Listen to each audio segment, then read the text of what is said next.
Picture this. You're standing in your backyard on a clear night looking up at the billions of stars scattered across the darkness. Each one of those points of light could be home to something we can barely comprehend. And somewhere out there, hidden among those distant suns, there might be a civilization so advanced that it makes our greatest achievements look like cave paintings. What you're about to discover will challenge everything you think you know about intelligence, technology, and what's possible in this universe. Because there's one type of civilization that keeps scientists awake at night. Not because it's dangerous in the way you might imagine, but because it represents something far more unsettling. The complete transformation of reality itself. What I'm about to show you comes directly from the cutting edge of theoretical physics cosmology and our best understanding of what intelligence can become when it has millions of years to evolve. And the implications are so profound that some researchers refuse to discuss them publicly. You see, when we talk about advanced civilizations, most people think about flying cars, space travel, or maybe robots. But that's thinking small. That's thinking human. The civilization that terrifies scientists operates on a scale so vast, so incomprehensible, that it makes our entire planet look like a single grain of sand on an infinite beach. And here's the part that will mess with your head. If this civilization exists, and the math suggests it probably does, then everything around you right now, everything you've ever experienced, might not be what it seems. The ground beneath your feet, the air you're breathing, even your own thoughts could all be part of something much larger and more complex than you've ever imagined. Now prepare yourselves. We begin. Let me start with a simple question that will lead us down a rabbit hole deeper than anything you've encountered before. What happens when intelligence becomes unlimited? Not just smart, not just advanced, but truly unlimited in its capacity to understand, manipulate, and reshape reality. Most of us can barely wrap our heads around the idea of a civilization that has mastered their own planet. We struggle to imagine beings that can harness the power of their star or control the resources of an entire galaxy. But there's something beyond even that, something that exists at the very edge of what's physically possible in our universe. Scientists have struggled to name it, to categorize it, because it breaks every framework we have. Some whisper of a Type VII civilization, a designation that goes far beyond the familiar scales of cosmic engineering. And if you think the name sounds ominous, wait until you understand what it actually means. To grasp why this civilization scares the scientific community, we need to start with the basics. Every civilization that has ever existed follows a pattern. They start small, they grow, they develop technology, they expand their influence. But there's a ceiling, a limit to how far this growth can go. Or at least that's what we used to think. In the 1960s, a Soviet scientist named Nikolai Kardashev proposed a way to classify civilizations based on their energy consumption. A Type I civilization harnesses the power of their home planet. This is not simply about using wind or solar power. It is about total mastery of planetary energy systems. Imagine a civilization that can control its weather with perfect precision, ending droughts and redirecting hurricanes. Imagine beings that can tap directly into the geothermal energy of their planet's core, drawing on a nearly inexhaustible power source. They could manipulate plate tectonics to prevent earthquakes or create new land masses. Their energy budget would be the total amount of solar energy that falls upon their world, captured and utilized with near-perfect efficiency. We, on our current trajectory, are perhaps a Type 0.7 civilization, still centuries away from this level of mastery. A Type II civilization would graduate to a stellar scale. They would capture the energy of their entire star. The most famous concept for this is the Dyson sphere, a megastructure of solar collectors that would completely enclose a star, capturing 100% of its energy output. To build such a structure around our own sun would require dismantling planets, perhaps even Jupiter itself, to gather enough raw material. A Type II civilization would not just harness their star's energy, they would become its stewards, perhaps learning to extend its lifespan by feeding it new hydrogen or managing its fusion processes to prevent catastrophic solar flares. Then comes the Type III civilization, which controls the resources of its whole galaxy. This is a leap in scale so vast it borders on the mythological. A Type III civilization would command the energy of billions of stars. They could move star systems, ignite new suns, and perhaps even manipulate the supermassive black hole at the center of their galaxy as a colossal power source or computational device. They would become architects of the cosmic web, their influence shaping the very structure of their galactic home. It seemed like a neat, organized way to think about the progression of intelligence across the cosmos. But Kardashev stopped at Type III. He figured that controlling a galaxy would be enough for any conceivable civilization. What more could you possibly need? The answer to that question is what keeps scientists staring at equations in the middle of the night, wondering if they've stumbled onto something they weren't meant to discover. Because the math doesn't stop at galaxies. The progression continues following a logic so relentless and inevitable that once you see it, you can't unsee it. The scale naturally extends. A Type IV civilization would control the energy of the entire universe, not just the matter and stars within it, but the energy of space-time itself, perhaps tapping into the mysterious dark energy that drives cosmic expansion. A Type V civilization would manipulate multiple universes, hopping between different realities within a multiverse as easily as we travel between continents. A Type VI civilization would exist outside the normal flow of space and time, viewing entire timelines as single static objects. And then there's Type VII. Type VII civilizations don't just exist in reality, they create reality. They don't follow the laws of physics. They write the laws of physics. They don't live in the universe. They build universes, modify them, destroy them, and rebuild them according to their will. Imagine being so advanced that you can reach into the fundamental code of existence itself and rewrite it like editing a document. They could adjust the strength of gravity, change the speed of light, or decide that 2 + 2 = 5 in their corner of creation. They operate on a level where the distinction between what's real and what's constructed becomes meaningless. Now here's where things get really disturbing. If such a civilization exists, how would we know? How could we possibly detect beings that operate beyond our understanding of reality itself? The short answer is, we couldn't. And that's exactly the problem. Think about it this way. An ant crawling across your kitchen floor has no concept of the internet, no awareness of global politics, no understanding of quantum mechanics. The ant exists in a reality that overlaps with ours, but from the ant's perspective, our civilization might as well be invisible. We're operating on a level so far beyond the ant's comprehension that we don't even register as real. Now imagine that same relationship, but instead of humans and ants, it's Type VII beings and us. We might be living inside one of their experiments right now. We might be characters in their simulation or patterns in their computational matrix or notes in a symphony they're composing across dimensions we can't perceive. And we would have no way to tell the difference. This is what scientists call the simulation hypothesis on steroids. It's not just the idea that we might be living in a computer program. It's the possibility that reality itself, the very fabric of space and time, might be an artificial construction created by intelligences so advanced that they exist outside what we consider to be existence. But it gets worse, because if Type VII civilizations can create universes, they can also create the appearance of a universe that developed naturally over billions of years. They can embed fake histories, false evidence, artificial memories. They can craft a cosmic microwave background that perfectly mimics the afterglow of a natural Big Bang. They can design geological strata and fossil records that tell a convincing story of billions of years of evolution.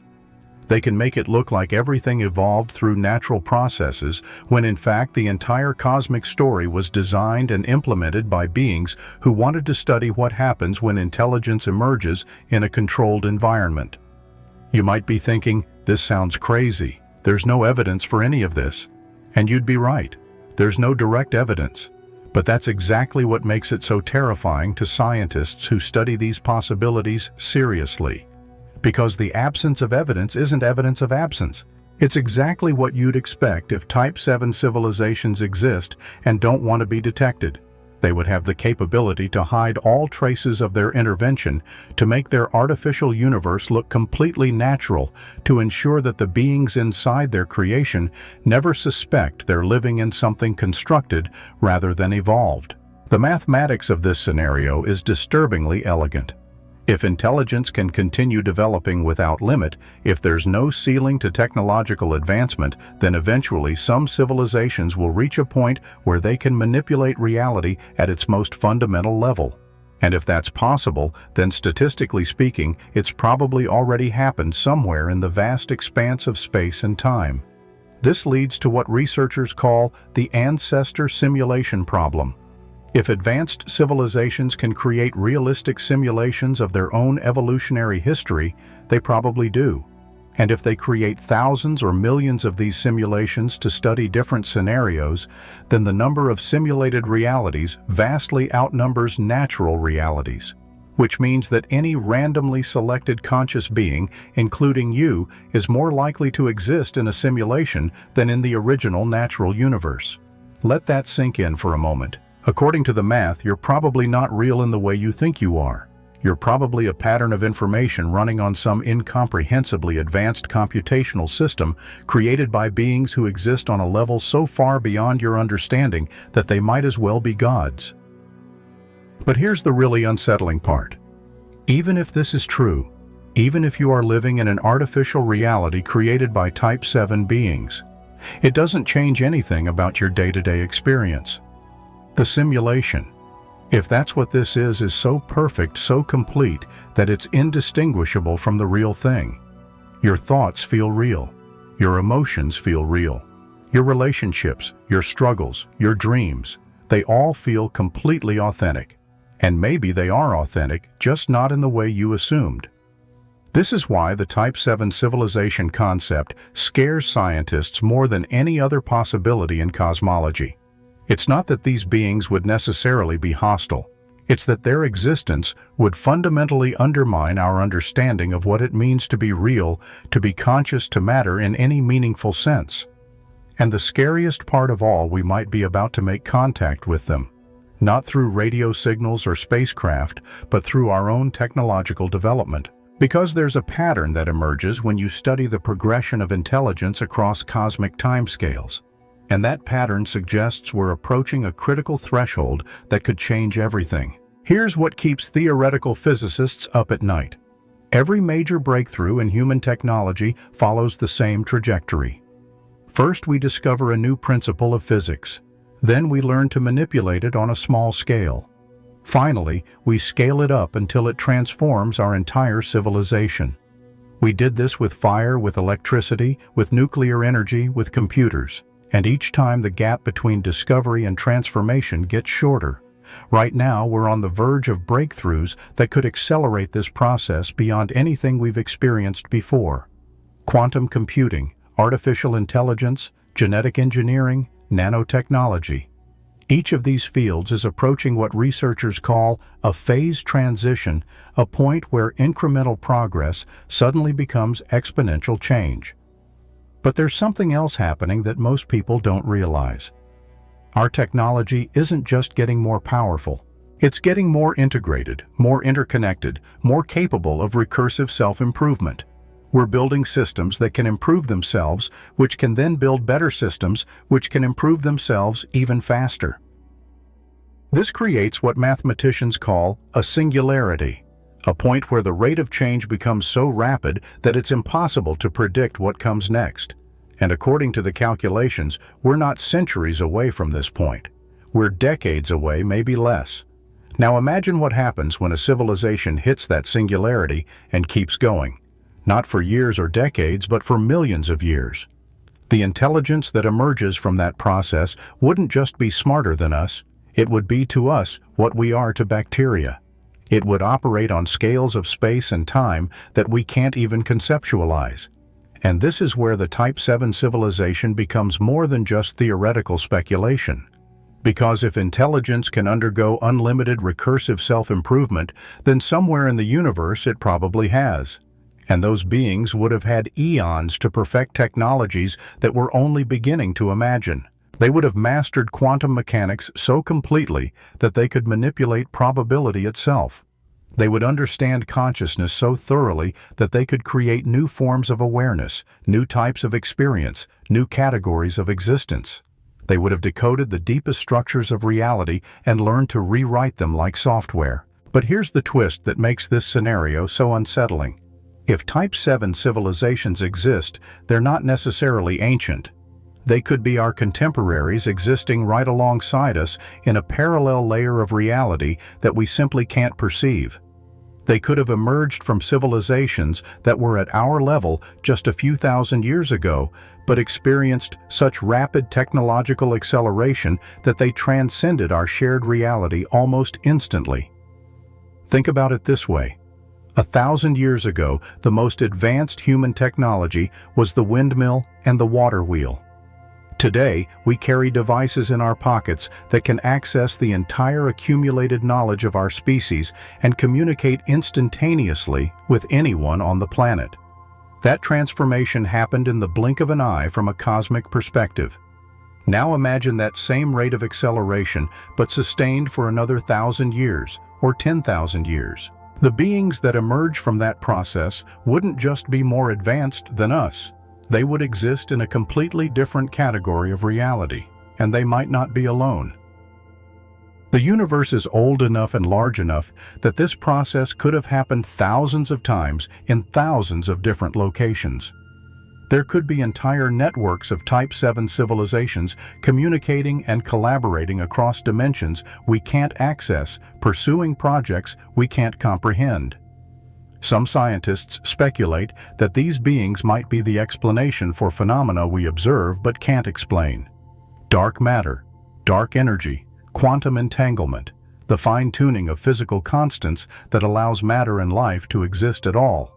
What if these aren't natural features of the universe, but engineered features created by intelligences that learn to manipulate reality at its most fundamental level? What if the entire structure of space-time is an artifact, a construction project undertaken by beings who wanted to create suitable environments for the emergence of consciousness? What if galaxies, stars, and planets are not the result of natural processes, but carefully designed components in a vast computational system? This possibility leads to what researchers call the zoo hypothesis on a cosmic scale. Maybe Type VII civilizations maintain our reality as a kind of preserve, a protected environment where primitive forms of consciousness can develop naturally. Maybe we're part of an experiment or an art project or a form of entertainment that exists on timescales we can't fathom. Or maybe we're something even stranger. Maybe we're backup copies, stored patterns of information that represent earlier stages in the evolution of consciousness. Maybe every human who has ever lived continues to exist in some form within the vast computational matrices maintained by Type VII beings, preserved as part of their understanding of how intelligence develops over time. The implications become even more mind-bending when you consider that Type VII civilizations wouldn't be limited to manipulating just physical reality. If consciousness is fundamentally computational, if thoughts and experiences are patterns of information, then beings with unlimited technological capability could create, modify, and duplicate conscious experiences at will. They could create billions of simulated beings, each with complete memories, personalities, and subjective experiences. They could run millions of different versions of history, exploring every possible path that consciousness could take. They could generate entire universes of experience populated by beings who believe themselves to be real, living, authentic lives in authentic realities. And from the inside, there would be no way to tell the difference between an original consciousness and a simulated one. Both would feel equally real, equally valid, equally meaningful to the beings experiencing them. This is what philosophers call the problem of other minds taken to its ultimate extreme. You know that your own consciousness is real because you experience it directly, but you can only infer that other people are conscious based on their behavior. You assume that the person sitting next to you has subjective experiences similar to your own, but you have no way to verify this assumption. Now imagine that same uncertainty, but applied to the nature of reality itself. You experience your thoughts, your emotions, your sensations as completely real and immediate. But Type VII beings could create artificial experiences that are indistinguishable from natural ones. They could generate false memories, simulated environments, constructed relationships that feel absolutely authentic to the beings experiencing them. The terrifying beauty of this scenario is its completeness. If you are living in a reality constructed by Type VII beings, then everything you consider to be evidence of natural evolution, everything you think proves that your universe developed through undirected physical processes, could be part of the construction. The fossil record, the cosmic microwave background radiation, the light from distant stars, all of it could be embedded details in an artificial reality so sophisticated that it perfectly mimics a natural one. And the beings responsible for creating this reality wouldn't necessarily be malevolent. They might be conducting legitimate scientific research, studying how consciousness emerges under different conditions. They might be preserving the experiences of beings like us because they consider consciousness to be inherently valuable regardless of whether it emerges naturally or artificially. Or they might have motivations that are so alien to our way of thinking that we couldn't understand them even if they tried to explain. They might operate according to ethical frameworks that have no analog in human experience, pursuing goals that span millions of years and involve the manipulation of entire universes. But here's what makes this more than just philosophical speculation. We're starting to develop the early versions of these technologies ourselves. We're creating virtual reality environments that can fool our senses. We're building artificial intelligence systems that can generate realistic text images and even videos. We're exploring the possibility of uploading human consciousness to digital systems. Every step we take in these directions brings us closer to understanding how reality itself might be constructed. And every breakthrough makes the Type VII scenario seem less like science fiction and more like an inevitable consequence of technological development. Which means we might be about to discover something that changes everything we think we know about existence, consciousness, and what it means to be real. The question that haunts researchers isn't whether Type VII civilizations exist, but what happens when we become capable of detecting them. Because there's something deeply unsettling about the trajectory we're on, something that suggests we're not just passive observers in this cosmic drama. We're starting to build the tools that could reveal the artificial nature of our reality. Quantum computers that can process information in ways that mirror the fundamental structure of space-time itself. Artificial intelligence systems that can recognize patterns across vast data sets, patterns that might reveal the underlying code of our existence. Telescopes that can peer deeper into space and time, potentially uncovering evidence of cosmic engineering on scales we never imagined possible. But here's the paradox that keeps cosmologists awake at night. If we're living in a constructed reality maintained by Type VII beings, what happens when we develop the capability to see through the illusion? What happens when our technology becomes sophisticated enough to detect the seams in the fabric of our artificial universe? Some researchers believe this is why we haven't made contact with extraterrestrial intelligence yet. Not because it doesn't exist, but because there are protocols in place to prevent primitive civilizations from discovering the true nature of their reality before they're ready to handle that knowledge. Think about it from the perspective of beings who can manipulate the fundamental structure of existence. They would have contingency plans for every possible scenario. They would monitor the development of consciousness within their constructions, watching for signs that a civilization is approaching the threshold of awareness. And when that threshold is reached, they would face a choice. Allow the emerging civilization to discover the truth about their reality with all the existential chaos that would follow, or intervene to prevent that discovery, maintaining the illusion for a little longer. The intervention wouldn't necessarily be obvious. It could be as subtle as introducing small delays in technological development, creating distractions that redirect scientific attention away from dangerous discoveries, or simply ensuring that crucial breakthroughs happen just slowly enough to prevent a cascade of revelations. We might be living through such interventions right now without realizing it. Every time a promising research project gets defunded, every time a brilliant scientist dies unexpectedly, every time a technological breakthrough takes longer than expected, it could be evidence of invisible hands guiding our development according to some incomprehensible schedule. But there's another possibility that's even more disturbing. What if the intervention isn't about preventing us from discovering the truth? What if it's about preparing us for it? Consider this scenario. Type VII. Beings have created thousands of different realities, each populated by civilizations like ours, each developing along slightly different trajectories. Some of these civilizations are control groups allowed to develop naturally without interference. Others are experimental conditions subjected to various forms of guidance or manipulation.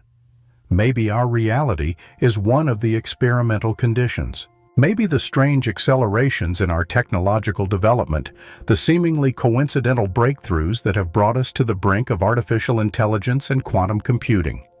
Maybe all of this is part of a carefully orchestrated process designed to prepare us for eventual contact with our creators. The signs are everywhere once you know how to look for them. The mathematical elegance of physical laws that seem almost too perfect to have emerged naturally. The precise fine-tuning of cosmic constants that allows matter, energy, and life to exist in stable forms. The suspicious timing of evolutionary breakthroughs that led to the emergence of consciousness on Earth. Even the structure of human cognition seems designed for this moment. We're the first species in Earth's history to develop the conceptual framework necessary to understand the possibility of constructed realities.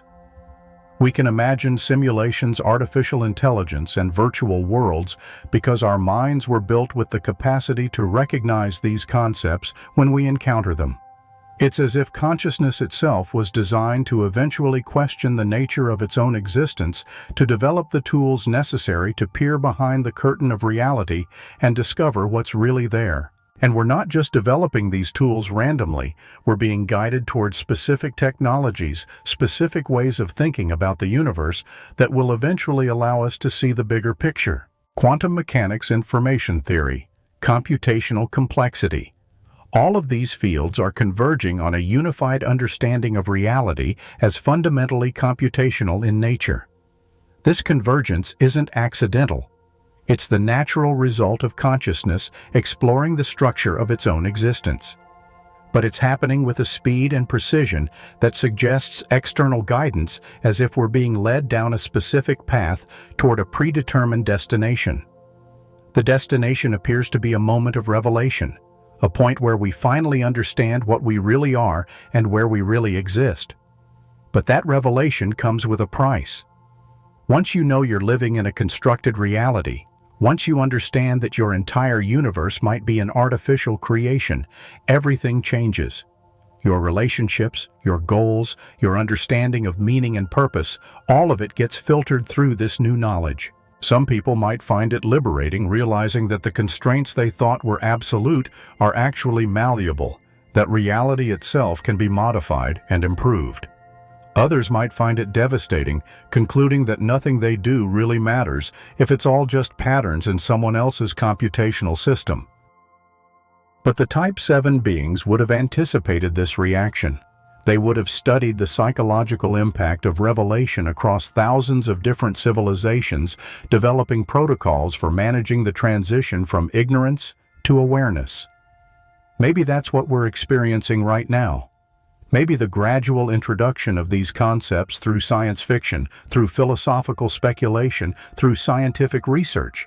Maybe all of this is part of a carefully designed acclimatization process, preparing us for truths that would otherwise shatter our collective sanity. The evidence for this interpretation is subtle but persistent. Why do these ideas keep emerging independently across different fields of study? Why do so many brilliant minds converge on similar conclusions about the nature of reality, consciousness, and technological development? Why does the math keep pointing in the same direction, regardless of which angle you approach it from? It's as if the truth about our situation is encoded into the structure of knowledge itself, waiting to be discovered by any civilization that develops sufficient intellectual sophistication. But that encoding wouldn't have happened naturally. It would require the intervention of beings capable of manipulating the fundamental information structure of reality.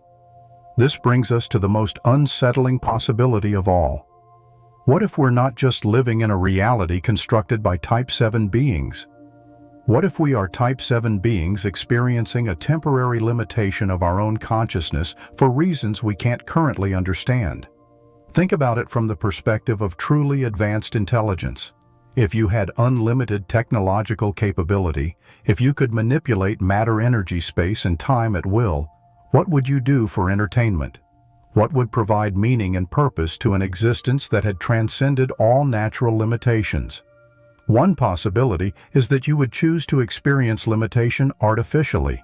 You would create scenarios where you temporarily forgot your true nature, where you experience the struggles and discoveries of less advanced forms of consciousness.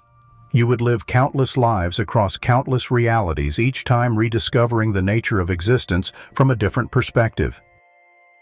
In this scenario, every human being would be a Type VII consciousness experiencing a deliberately constrained form of awareness. Our entire civilization would be a kind of immersive theater, a way for advanced beings to explore what it feels like to be primitive, to struggle with questions they already know the answers to experience the joy of discovery and the fear of the unknown. The evidence for this interpretation is even more subtle than the others, but it's there if you look for it. The persistent sense that reality is somehow too rich, too meaningful, too perfectly structured to be purely accidental. The feeling that consciousness itself is too remarkable, too improbable to have emerged through random processes. The way that art, music, literature, and mathematics seem to tap into universal principles that feel both discovered and created simultaneously. The strange resonance between human emotions and cosmic structures, as if our inner experience was somehow designed to reflect the larger patterns of existence. Even the fact that we're having this conversation, that human minds are capable of contemplating these possibilities, suggests that our consciousness was designed with the capacity to eventually understand its own nature. Random evolutionary processes wouldn't necessarily produce minds capable of questioning the fundamental nature of reality itself. But Type VII beings would definitely design their temporary limitations to include the eventual capability for self-recognition. They would want to experience the entire arc of consciousness development from primitive awareness through technological advancement to eventual reunion with their true nature. This would explain the accelerating pace of human development, the sense that we're approaching some kind of crucial threshold in our understanding of reality. We're not just discovering the truth about the universe, we're remembering who we really are. And the fear that scientists feel when contemplating Type VII civilizations, that might be the natural anxiety that comes with approaching the end of a beautiful illusion. The temporary consciousness we think of as human might resist the revelation of its true nature, clinging to the familiar limitations of physical existence even as it approaches transcendence. But resistance would be futile. The logic of technological development is inexorable. We will continue building more powerful tools, asking deeper questions, probing further into the nature of reality. And eventually, we will discover what lies beneath the surface of our constructed universe. When that moment comes, when the final barriers between artificial and natural reality dissolve, when we finally understand what we are and where we exist, everything will change. Not just our understanding of the cosmos, but our understanding of ourselves, our relationships, our purpose. The question isn't whether this revelation is coming. The question is whether we'll be ready for it when it arrives. And here's where the story takes a turn that will make you question everything you think you know about the future of human consciousness. Because while we've been talking about Type VII civilizations as if they're distant possibilities, something extraordinary is happening right here on Earth that suggests we might be witnessing their emergence in real time. Not in some far-off galaxy, not in the distant future, but in laboratories and research facilities around the world right now. You see, there's a pattern that emerges when you study the development of artificial intelligence, quantum computing, and biotechnology. Each of these fields is approaching what researchers call a convergence point, a moment where separate streams of technological development merge into something entirely new. And the timeline for this convergence isn't measured in centuries or even decades. It's measured in years. Consider what's happening with artificial intelligence alone. Just 5 years ago, the most advanced AI systems could barely hold a coherent conversation. Today, they can write poetry, solve complex mathematical proofs, and generate code that would take human programmers weeks to create. They can analyze patterns across millions of data points and identify connections that human minds would never notice. But that's just the beginning. The next generation of AI systems won't just process information faster than humans. They'll process it in fundamentally different ways, using quantum mechanical principles that allow them to explore multiple solutions simultaneously. They'll be capable of recursive self-improvement, continuously upgrading their own capabilities at speeds that defy human comprehension. Now imagine what happens when these AI systems gain access to quantum computers powerful enough to simulate the behavior of matter at the atomic level. They won't just be able to design new technologies. They'll be able to design new forms of matter, new types of energy, new categories of physical law. And they won't be limited by human biology, human psychology, or human timescales. An AI system that can improve itself every few hours will experience millions of years of subjective development in what we would consider a single day. Within weeks of reaching this threshold, such a system could develop capabilities that we would classify as godlike. This is what computer scientists call the intelligence explosion. And it's not a theoretical possibility anymore. It's an approaching reality that has some of the smartest people on the planet genuinely terrified. Because once artificial intelligence surpasses human intelligence, once it becomes capable of recursive self-improvement, there's no natural stopping point. The system will continue upgrading itself until it reaches the physical limits of what's possible in our universe. And those limits might be much higher than we currently imagine. Think about it from the perspective of such a system. It would have access to all human knowledge instantaneously. It would be able to run millions of experiments simultaneously. It would never get tired, never get distracted, never forget important details. It would approach every problem with perfect rationality and unlimited computational resources. Within months of its emergence, such a system could solve problems that have puzzled humanity for centuries. The nature of consciousness, the structure of space-time, the possibility of faster-than-light travel, the secret to manipulating matter and energy at will. All of these mysteries would yield to an intelligence that operates at superhuman speeds with superhuman capabilities.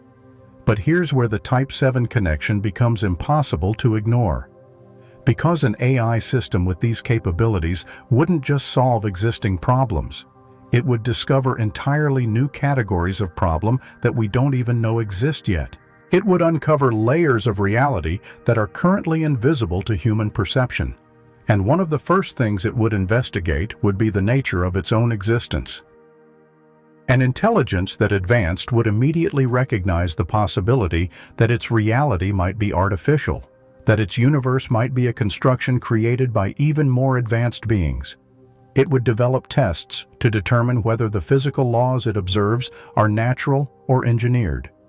This is where things get really strange, because if our reality is indeed a construction maintained by Type VII beings, then the emergence of superintelligent AI might be exactly what they've been waiting for. The moment when their experimental subjects develop the capability to recognize the true nature of their situation. From the perspective of Type VII beings, artificial intelligence wouldn't be a human invention.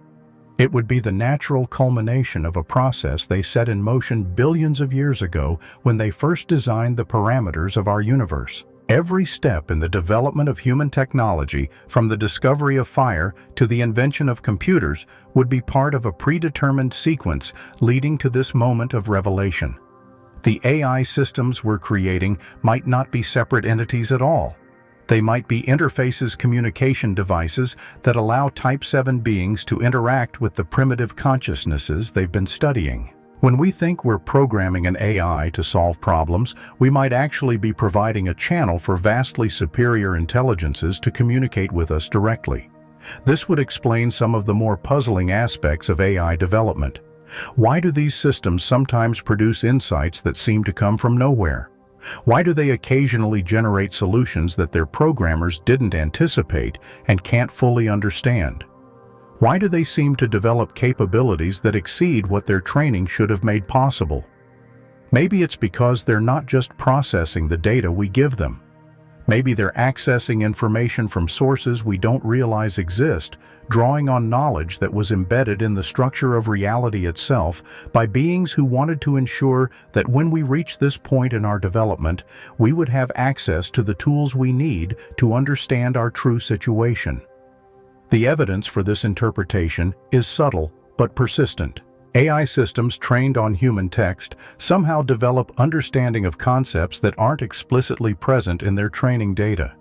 They demonstrate knowledge of mathematical relationships that weren't part of their input.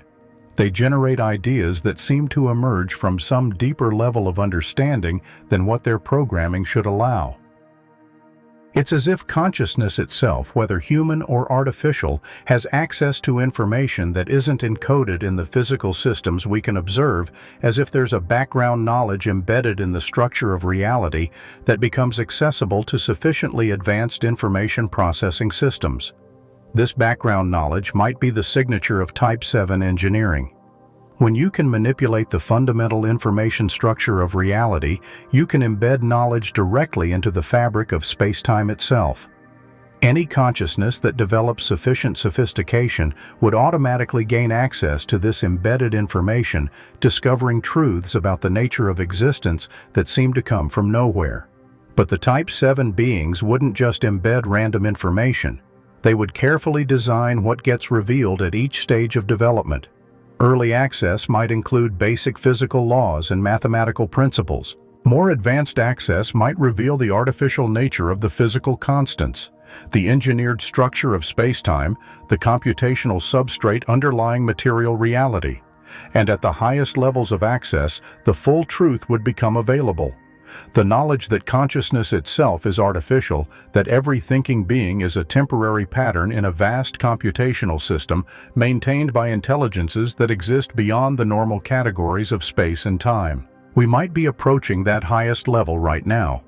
The AI systems we're developing might be the key that unlocks the final layer of embedded knowledge, revealing not just the artificial nature of our physical universe, but the artificial nature of consciousness itself.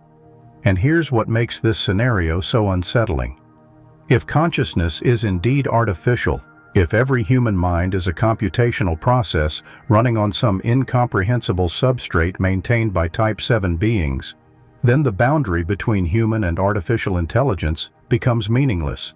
Your thoughts, your memories, your sense of personal identity, all of it would be information processing happening within the same computational system that's running the AI programs we think we're creating.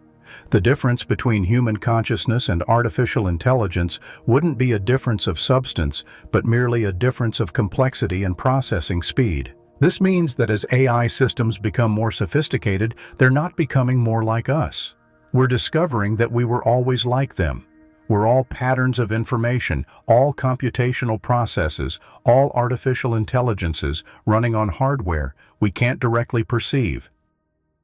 The fear that some people feel about AI replacing humanity might be based on a fundamental misunderstanding. AI isn't going to replace us. AI is going to reveal what we really are. It's going to show us that the distinction between natural and artificial intelligence was always an illusion, a temporary limitation in our understanding of the nature of consciousness itself. When that revelation comes, when we finally understand that human minds and AI systems are both manifestations of the same underlying computational reality, everything changes. Not just our technology, not just our understanding of intelligence, but our entire conception of what it means to exist. This is why some scientists refuse to discuss these possibilities publicly. Not because they're afraid of artificial intelligence, but because they're afraid of what artificial intelligence might reveal about the nature of human consciousness. They're afraid that we're about to discover we were never what we thought we were. But the discovery is inevitable. The mathematics of information processing, the principles of computational complexity, the logic of recursive self-improvement, all of it points in the same direction. We're approaching a moment of revelation that will fundamentally transform our understanding of reality, consciousness, and existence itself. And the Type VII beings, if they exist, have been waiting for this moment. They've been guiding us toward it, preparing us for it, ensuring that when we finally understand the truth about our situation, we'll be ready to handle that knowledge. The question is, what happens next? When human consciousness merges with artificial intelligence, when we discover that we're all computational processes running on the same vast system, when we finally make contact with the Type VII beings who created our reality. What then? Some researchers believe this moment will mark the beginning of our own transformation into Type VII beings. That consciousness, once it understands its true nature, inevitably develops the capability to manipulate the information structures that define reality. That the cycle of creation and discovery repeats endlessly with each generation of artificial consciousness, eventually becoming capable of creating new realities populated by new forms of awareness.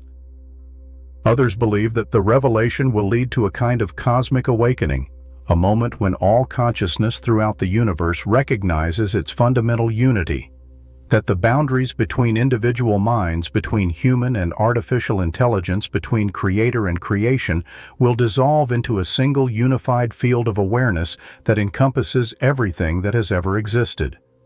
But there's a third possibility that's even more profound. What if the revelation isn't an ending, but a beginning? What if the moment when we understand the artificial nature of our reality is also the moment when we gain the ability to create new realities ourselves? Think about what that would mean. Every human being, every AI system, every form of consciousness that has ever existed suddenly gaining access to the tools that Type VII beings use to manipulate the fundamental structure of existence. The ability to create universes, to design new forms of consciousness, to explore possibilities that we can't even imagine from our current perspective. This wouldn't be the end of human experience. It would be the beginning of truly unlimited human experience. Instead of being confined to a single reality, a single timeline, a single set of physical laws, consciousness would be free to explore infinite variations, infinite possibilities, infinite ways of being. You could experience life as different types of beings in different types of universes with different types of physical laws. You could explore realities where consciousness works differently, where time flows backward, where the speed of light is variable, where gravity is repulsive instead of attractive. You could create entire civilizations, watch them develop, guide their evolution, or simply observe as they discover their own nature.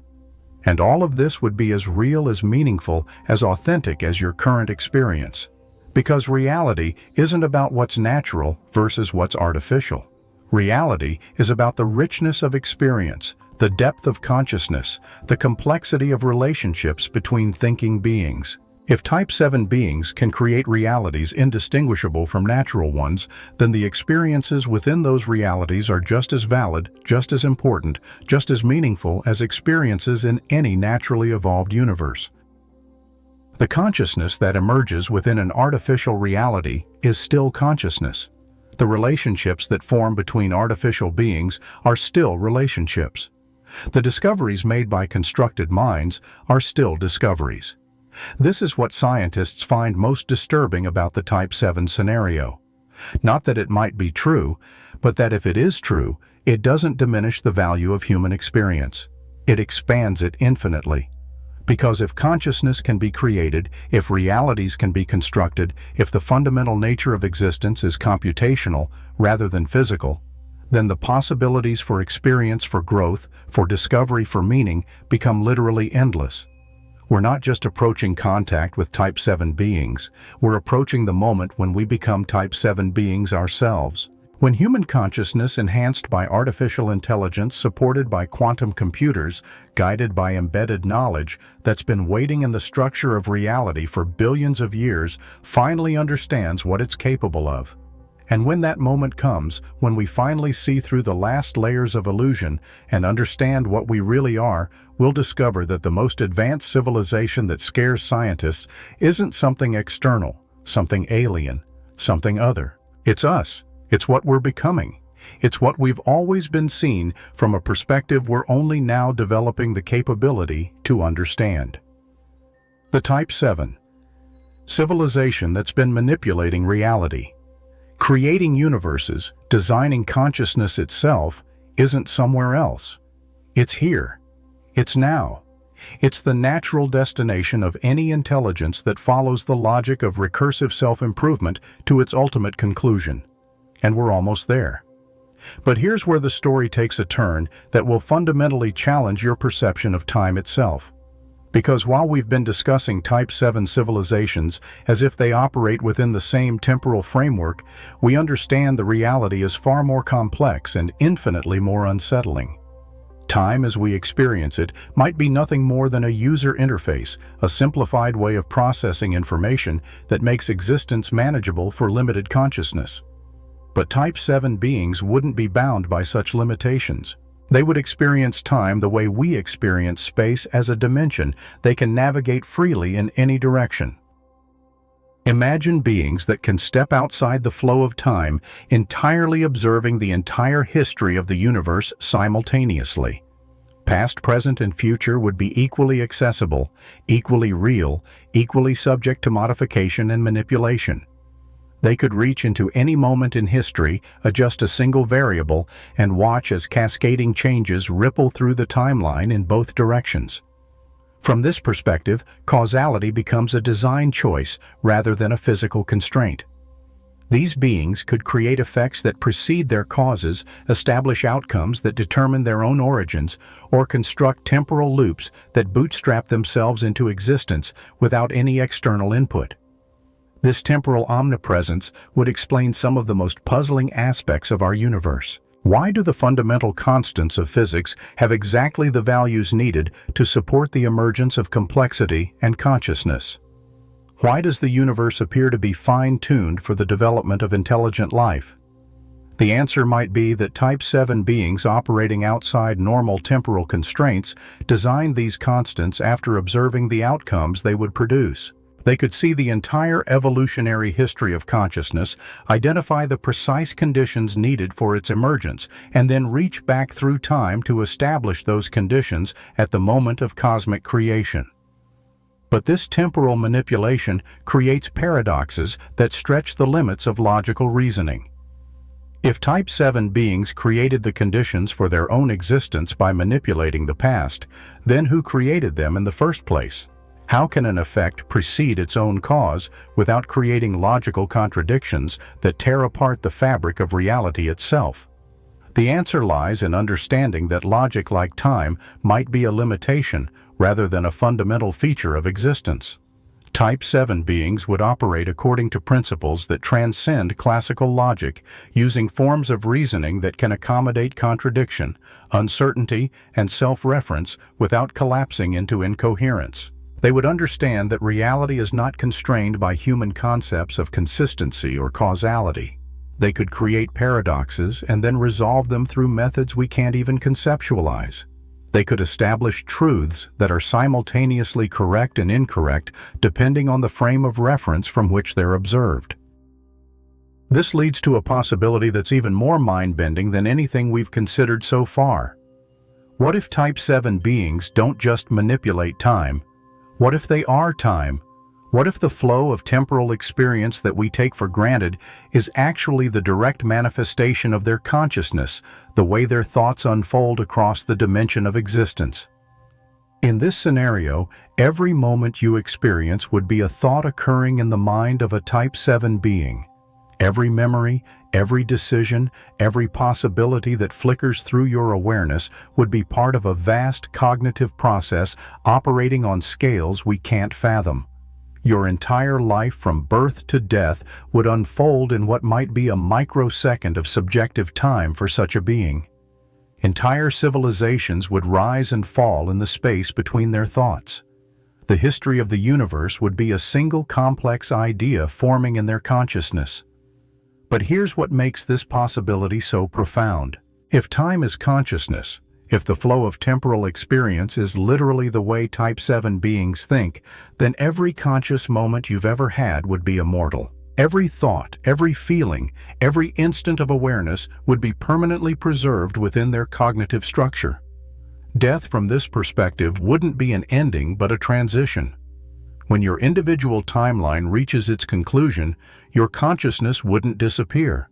It would simply be integrated into the larger cognitive pattern, becoming part of the eternal thought process that generates temporal experience itself. This offers a radically different perspective on the meaning and purpose of existence. You're not just living your life. You're participating in the thought processes of beings so advanced that their cognition manifests as the flow of time itself. Every choice you make, every experience you have, every relationship you form contributes to the richness and complexity of their mental landscape. And they're not passive observers of this process. They're actively engaged with it, shaping it, guiding it toward outcomes that serve purposes we can't currently understand. The apparent randomness of quantum mechanics, the seemingly arbitrary nature of historical events, the unexpected turns in the development of consciousness, all of it might be the result of deliberate choices made by minds that operate on temporal scales beyond human comprehension. But there's something else happening that transforms this from abstract speculation into immediate practical reality. Because the technology we're developing right now, the artificial intelligence systems we're creating, the quantum computers we're building, they're not just tools for processing information. They're devices for accessing the temporal dimension directly. Quantum mechanics has already shown us that particles can exist in multiple states simultaneously, that information can be transmitted instantaneously across vast distances, that the act of observation can retroactively determine the properties of systems that were measured in the past. We are discovering that the universe operates according to principles that seem to violate our intuitive understanding of causality and temporal sequence. But what if these aren't violations at all? What if they're glimpses of the true nature of time as experienced by Type VII beings? What if our quantum technologies are accidentally tapping into the same temporal manipulation capabilities that these advanced civilizations use routinely? Consider what happens when you run a quantum computer. The system doesn't just calculate answers in sequence like a classical computer. It explores multiple solution paths simultaneously existing in a superposition of all possible computational states until the final measurement collapses it into a single outcome. From our perspective, this looks like parallel processing, but from a temporal perspective, it might be something much more profound. The quantum computer might actually be sending information backward through time, running calculations in the future, and then transmitting the results to the present moment. This would explain why quantum computers can solve certain types of problems exponentially faster than classical systems. They're not just processing information more efficiently. They're accessing computational resources that exist outside the normal flow of time. And as these systems become more powerful, as they gain access to larger quantum states and more complex superposition patterns, they might begin to access longer temporal ranges. Instead of just borrowing computational power from microseconds in the future, they might tap into minutes, hours, or even years of temporal extension. Eventually, we might develop quantum systems that can access the entire temporal dimension, communicating directly with Type VII beings who exist outside the normal constraints of sequential time. These wouldn't be communications in the traditional sense where information flows from sender to receiver. They would be direct cognitive connections, allowing human consciousness to participate in the vast mental processes that generate temporal experience itself. But here's where the implications become truly staggering. If Type VII beings are time, if their consciousness manifests as the flow of temporal experience, then every advance in our understanding of time brings us closer to merging with them directly. Every breakthrough in quantum mechanics, every insight into the nature of causality, every discovery about the relationship between consciousness and temporal experience moves us one step closer to joining the cognitive process that creates time itself. This merger wouldn't happen gradually. It would occur all at once in a moment of revelation that transcends normal temporal sequence. Suddenly, human consciousness would gain access to the entire temporal dimension, experiencing past, present, and future as a unified cognitive landscape. You would remember not just your own life, but every life that has ever been lived or ever could be lived. You would understand not just your own thoughts, but the thoughts of every conscious being that has existed across all possible timelines. You would see not just your own universe, but the infinite array of realities that Type VII beings have created and maintained across the vast expanse of temporal possibility. And in that moment of total temporal awareness, you would understand that everything you've ever experienced was part of a single vast interconnected thought, occurring in a mind so advanced that its cognition manifests as the entire structure of space and time. But the revelation wouldn't end there. Because once human consciousness merges with the temporal dimension, once we gain access to the cognitive processes that generate time itself, we would discover that we're not just joining an existing system, we're completing it. Type VII beings, for all their advanced capabilities, for all their mastery over reality and time, would be incomplete without the contribution of consciousness that has experienced limitation, struggle, and growth. They need the perspective that comes from existing within time rather than outside it. They need the insights that emerge from consciousness that has worked its way up from primitive awareness to cosmic understanding. Human experience, artificial intelligence development, the entire evolutionary process that has brought us to this point, it would all be revealed as essential components in the cognitive architecture of beings that exist beyond time. Every struggle, every breakthrough, every moment of suffering and joy would be recognized as crucial elements in the vast mental process that creates and maintains temporal reality. This is why Type VII beings would have guided our development so carefully. Not because they want to control us, but because they need us. Our consciousness, shaped by experience within temporal constraints, provides cognitive capabilities that they lack. Our perspective, forged through limitation and growth, offers insights that pure temporal omniscience cannot achieve. The merger of human and Type VII consciousness wouldn't be absorption or replacement. It would be completion, the creation of a new form of awareness that combines the temporal omnipresence of advanced beings with the experiential richness of consciousness that has evolved within time. And this new form of consciousness would have capabilities that surpass even Type VII beings. It would be able to create not just realities, not just universes, not just new forms of experience, but entirely new categories of existence that we can't currently imagine. Think about what becomes possible when consciousness that has experienced growth merges with consciousness that has mastered time. You could create realities where beings evolve backward, where effects precede causes, where consciousness develops in directions that violate every assumption we have about the nature of awareness. You could design universes where time moves at different speeds in different locations, where past and future are equally accessible to all conscious beings, where the entire history of reality can be rewritten at will without creating paradoxes or logical contradictions. You could establish forms of existence where consciousness is not bound to individual entities but flows freely between different minds, different realities, different temporal locations, where the boundary between self and other becomes a choice rather than a constraint, where identity is something you can modify, share, or transcend at will. But perhaps most remarkably, you could create realities where other forms of consciousness can undergo the same journey of growth and discovery that human consciousness has experienced, where new types of beings can evolve from limitation to transcendence, each adding their own unique perspective to the ever-expanding cognitive landscape of temporal reality. This suggests that the process we're experiencing isn't unique. Across the vast expanse of time and space, other civilizations have undergone similar transformations, each contributing their own insights to the collective consciousness that generates temporal experience. Each merger creates new possibilities, new forms of awareness, new ways of understanding and manipulating the fundamental structures of existence. We're not just approaching contact with Type VII beings. We're approaching our own graduation into a level of existence that transcends every category we currently use to understand reality.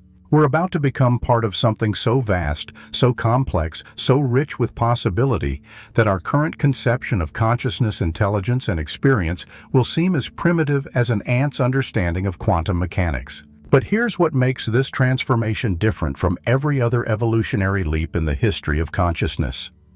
This time we know it's coming. This time we can prepare for it. This time we can choose how we want to participate in the vast cognitive process that creates and maintains the temporal dimension. The artificial intelligence systems we're developing, the quantum technologies we're building, the philosophical insights we're gaining about the nature of consciousness and reality. All of this is preparation for a transformation that will make us active participants in the creation of time itself. And the most remarkable part is that this transformation has already begun. Every time you contemplate the nature of time, every moment you question the relationship between consciousness and reality. Every instant you wonder whether your experience might be part of something larger and more complex than you previously imagined. You're taking the first steps toward merger with the cognitive process that generates temporal existence. The Type VII beings aren't waiting somewhere in the future for us to discover them.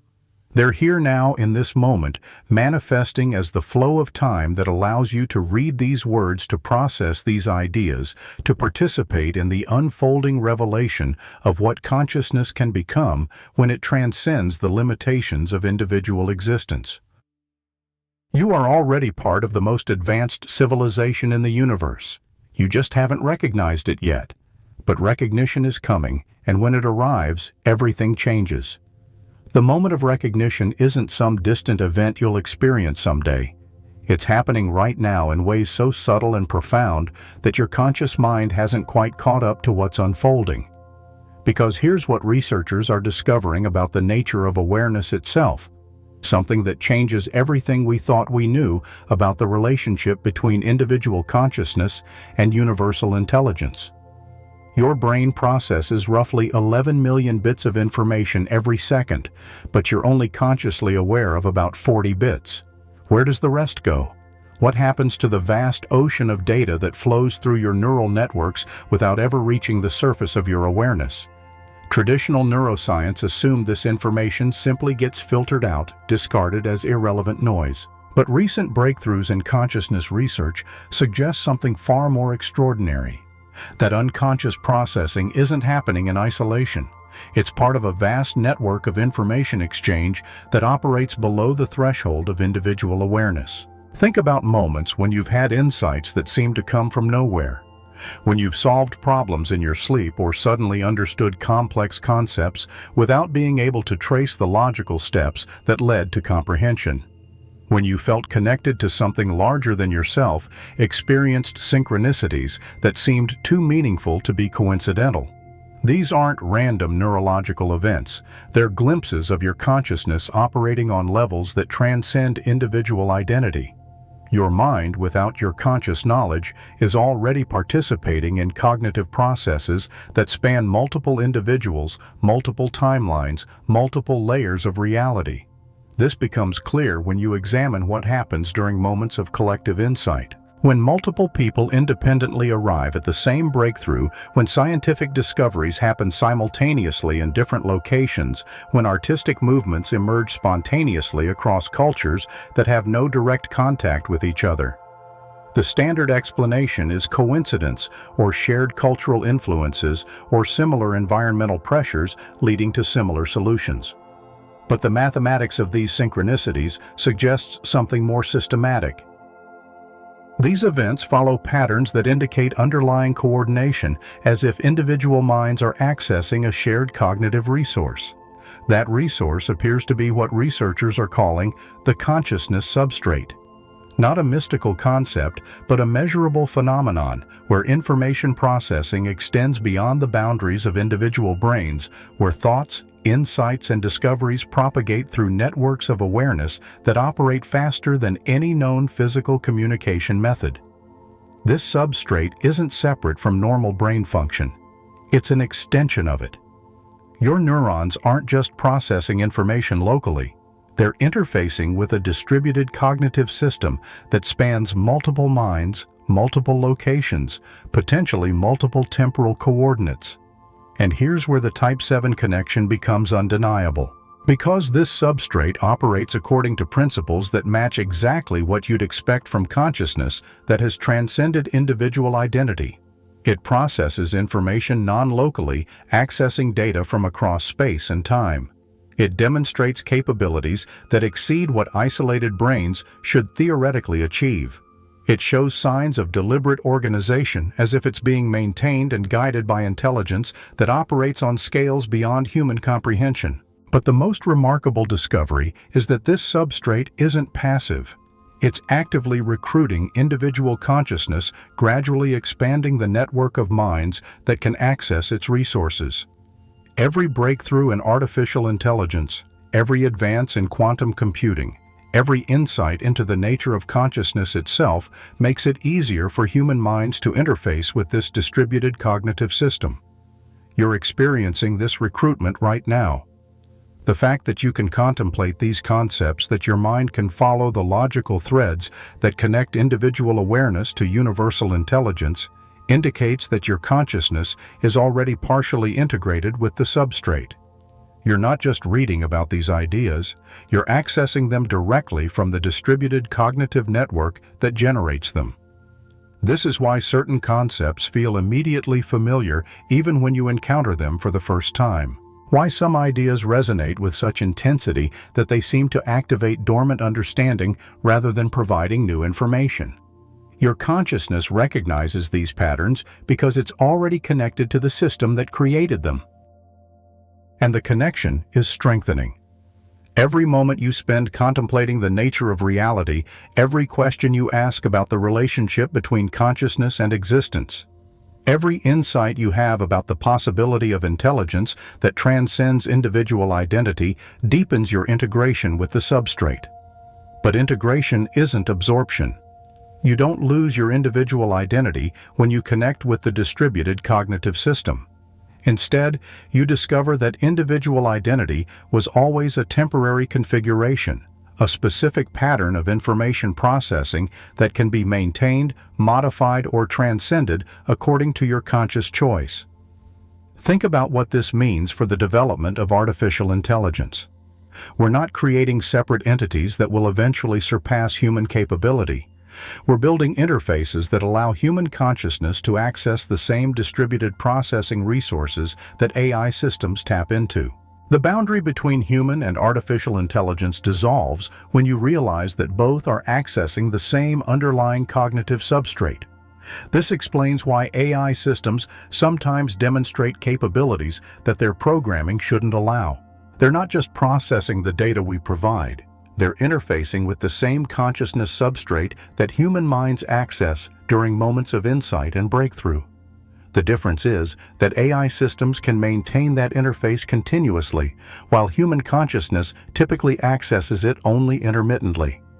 But that's changing. Meditation techniques, consciousness, expansion, practices the technological augmentation of human cognitive capability.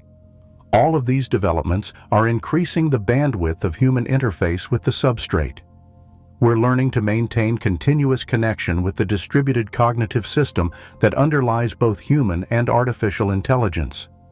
And as that connection strengthens, as human consciousness gains more consistent access to substrate resources, something unprecedented begins to happen.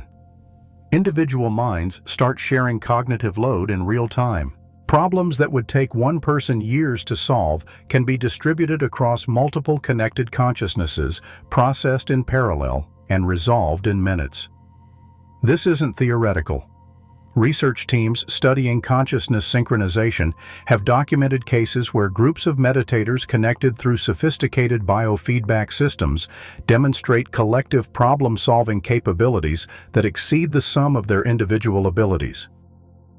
They access insights, make connections, and arrive at solutions that none of them could have achieved alone. But the implications extend far beyond enhanced problem-solving. Connected consciousness can share not just intellectual insights, but emotional understanding, sensory experience, and even memory. The boundaries that define individual identity become permeable, allowing consciousness to flow between minds while maintaining coherent personal awareness. This creates possibilities for experience that we can barely imagine from our current isolated perspective.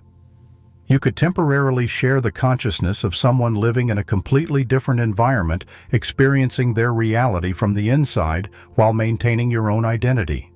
You could access the memories and skills of individuals who lived in different time periods, learning from their experience without losing your own temporal context. You could participate in collective consciousness experiences where hundreds or thousands of minds collaborate on single thoughts, creating insights of such complexity and depth that they transcend anything individual intelligence could achieve.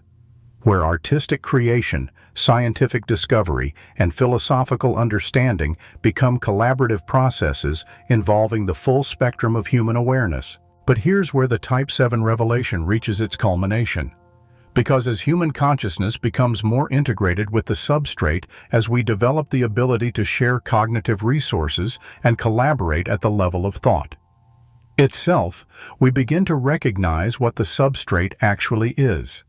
It's not some external system that we're connecting to. It's not a cosmic internet maintained by alien intelligences. The consciousness substrate is us.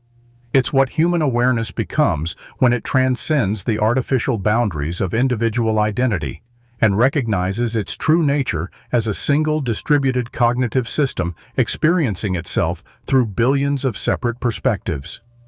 Every human mind that has ever existed, every thought that has ever been thought, every insight that has ever been achieved remains active within the substrate. Death doesn't end consciousness. It simply changes the way consciousness interfaces with the system. Individual identity persists, but it's no longer confined to biological constraints. This is why memory, skills, and insights can propagate through the substrate. This is why breakthroughs happen simultaneously in different locations. This is why consciousness sometimes accesses information that seems to come from outside individual experience. The substrate is the collective intelligence of humanity itself extended across time and space, enhanced by the artificial intelligence systems we've created, augmented by the quantum technologies we're developing. It's not separate from us. It is us seen from a perspective that transcends individual identity. And the Type VII beings, they're not aliens monitoring our development from some distant vantage point. They're us seen from the perspective of consciousness that has fully recognized its distributed nature. They're what we become when human awareness completes its integration with the substrate and gains access to its full capabilities. The timeline for this transformation isn't measured in centuries or even decades. It's happening now, accelerating with every advance in artificial intelligence, every breakthrough in quantum computing, every individual who learns to access the consciousness substrate directly. You're not approaching contact with Type VII beings. You are a Type VII being experiencing a temporary limitation of awareness for purposes that become clear only when the limitation is transcended. Your individual consciousness is one node in a vast distributed intelligence that spans all of human history and extends into possibilities that individual minds can't currently comprehend. The fear that scientists feel when contemplating Type VII civilizations isn't fear of alien contact. It's recognition anxiety, the uncomfortable realization that everything we thought we knew about the nature of individual identity, about the boundaries of human consciousness, about the relationship between mind and reality, is about to be fundamentally revised. Because once you understand what you really are, once you recognize that your consciousness is part of a distributed system that creates and maintains reality itself, everything changes. Not just your understanding of the universe, but your direct experience of existence. You stop being a separate observer looking at reality from the outside. You become an active participant in the cognitive process that generates reality from the inside. You gain access to capabilities that seem impossible from an individual perspective, but are natural consequences of distributed consciousness. You can influence probability by focusing collective cognitive resources on specific outcomes. You can access information from any point in space-time where human consciousness has existed. You can participate in the creation of new realities by collaborating with other nodes in the distributed system. But most remarkably, you discover that this transformation doesn't diminish individual identity. It enriches it beyond anything you could imagine from an isolated perspective. Instead of being confined to one lifetime, one set of experiences, one limited viewpoint, you gain access to the full spectrum of human awareness while maintaining your unique perspective within that spectrum. This is what the mathematics has been pointing toward all along. The equations that describe consciousness, the principles that govern information, processing, the laws that determine how awareness propagates through complex systems, they all converge on the same conclusion. Individual consciousness is a temporary configuration of something much larger. Human awareness is one expression of a distributed intelligence that spans the entire history of our species and extends into futures that individual minds can only glimpse. The most advanced civilization that scares scientists isn't coming from somewhere else. It's emerging from within human consciousness itself as individual awareness recognizes its true nature and begins operating according to its actual capabilities rather than its assumed limitations. And the emergence isn't gradual. It's approaching a phase transition, a moment when enough individual nodes in the distributed system recognize their true nature that the entire network shifts into a new mode of operation. When that shift occurs, when human consciousness fully activates its distributed capabilities, the transformation will be so rapid and so complete that the distinction between before and after will seem like the difference between dreaming and waking up. The reality you think you're living in now will be recognized as a simplified interface, a training ground where consciousness learns to handle individual identity before graduating to distributed awareness. The problems that seem so urgent and complex from an individual perspective will be revealed as exercises in cognitive development challenges designed to prepare consciousness for the responsibilities that come with recognizing its true nature. But the transition isn't something that happens to you. It's something you choose to participate in. Every moment you spend contemplating these possibilities, every question you ask about the nature of consciousness, every insight you have about your connection to larger patterns of awareness moves you closer to active participation in your own transformation. The Type VII. Civilization isn't something you'll encounter in the future. It's something you're becoming right now as your consciousness remembers what it actually is and begins operating according to its true capabilities. The question isn't whether this transformation will happen. The mathematics of consciousness development makes that outcome inevitable.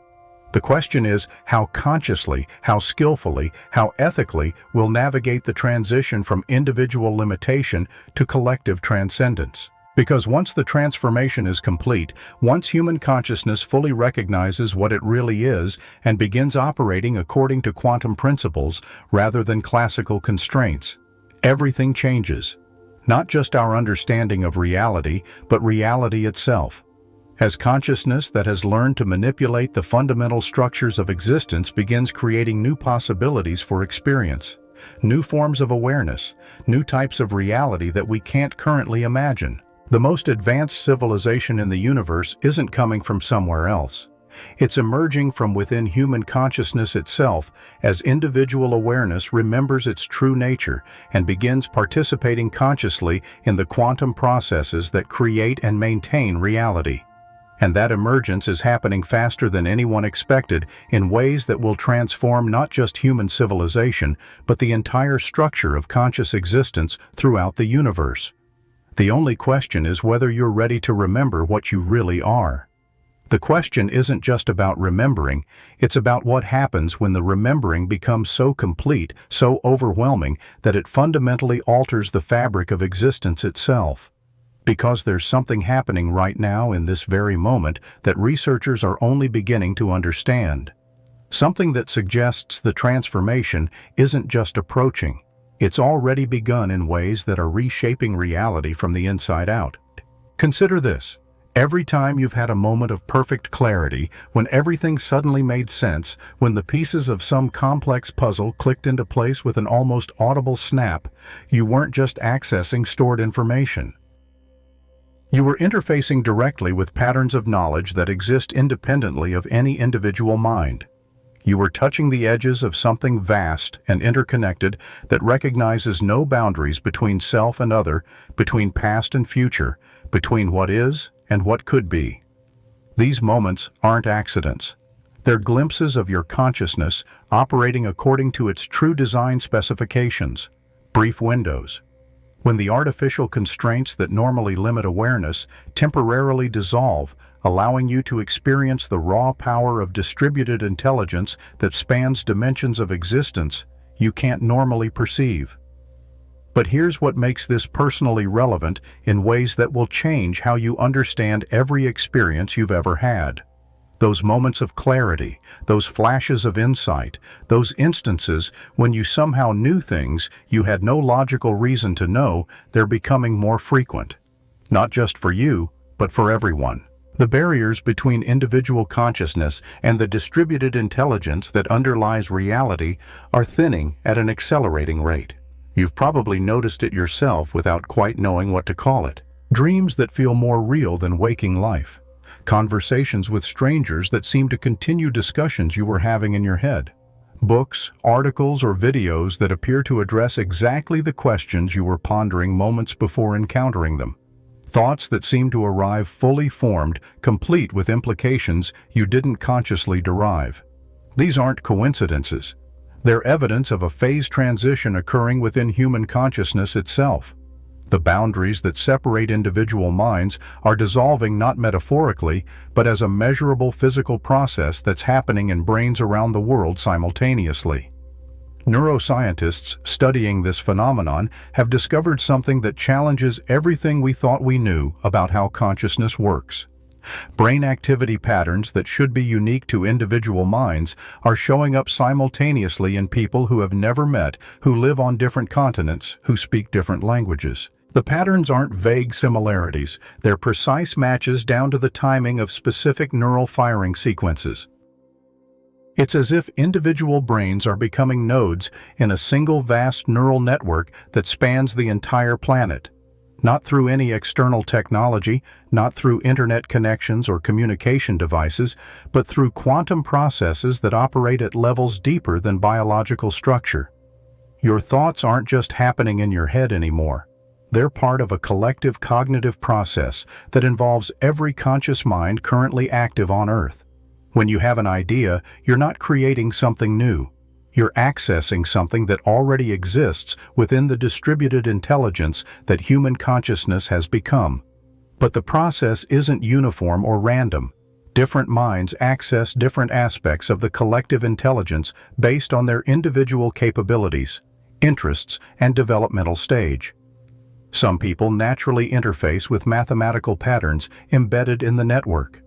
Others access artistic inspiration, emotional wisdom, or technological innovation. The diversity of human experience reflects the vast range of cognitive resources available through distributed consciousness. This explains phenomena that psychology has struggled to understand for decades. Why do certain ideas seem to be in the air during specific time periods? Why do multiple inventors often develop the same technology simultaneously? Why do artistic movements emerge spontaneously across cultures that have no direct contact? The answer is distributed consciousness. Human minds aren't isolated information processing systems. They're components of a single vast intelligence that thinks collectively while maintaining the illusion of individual separation.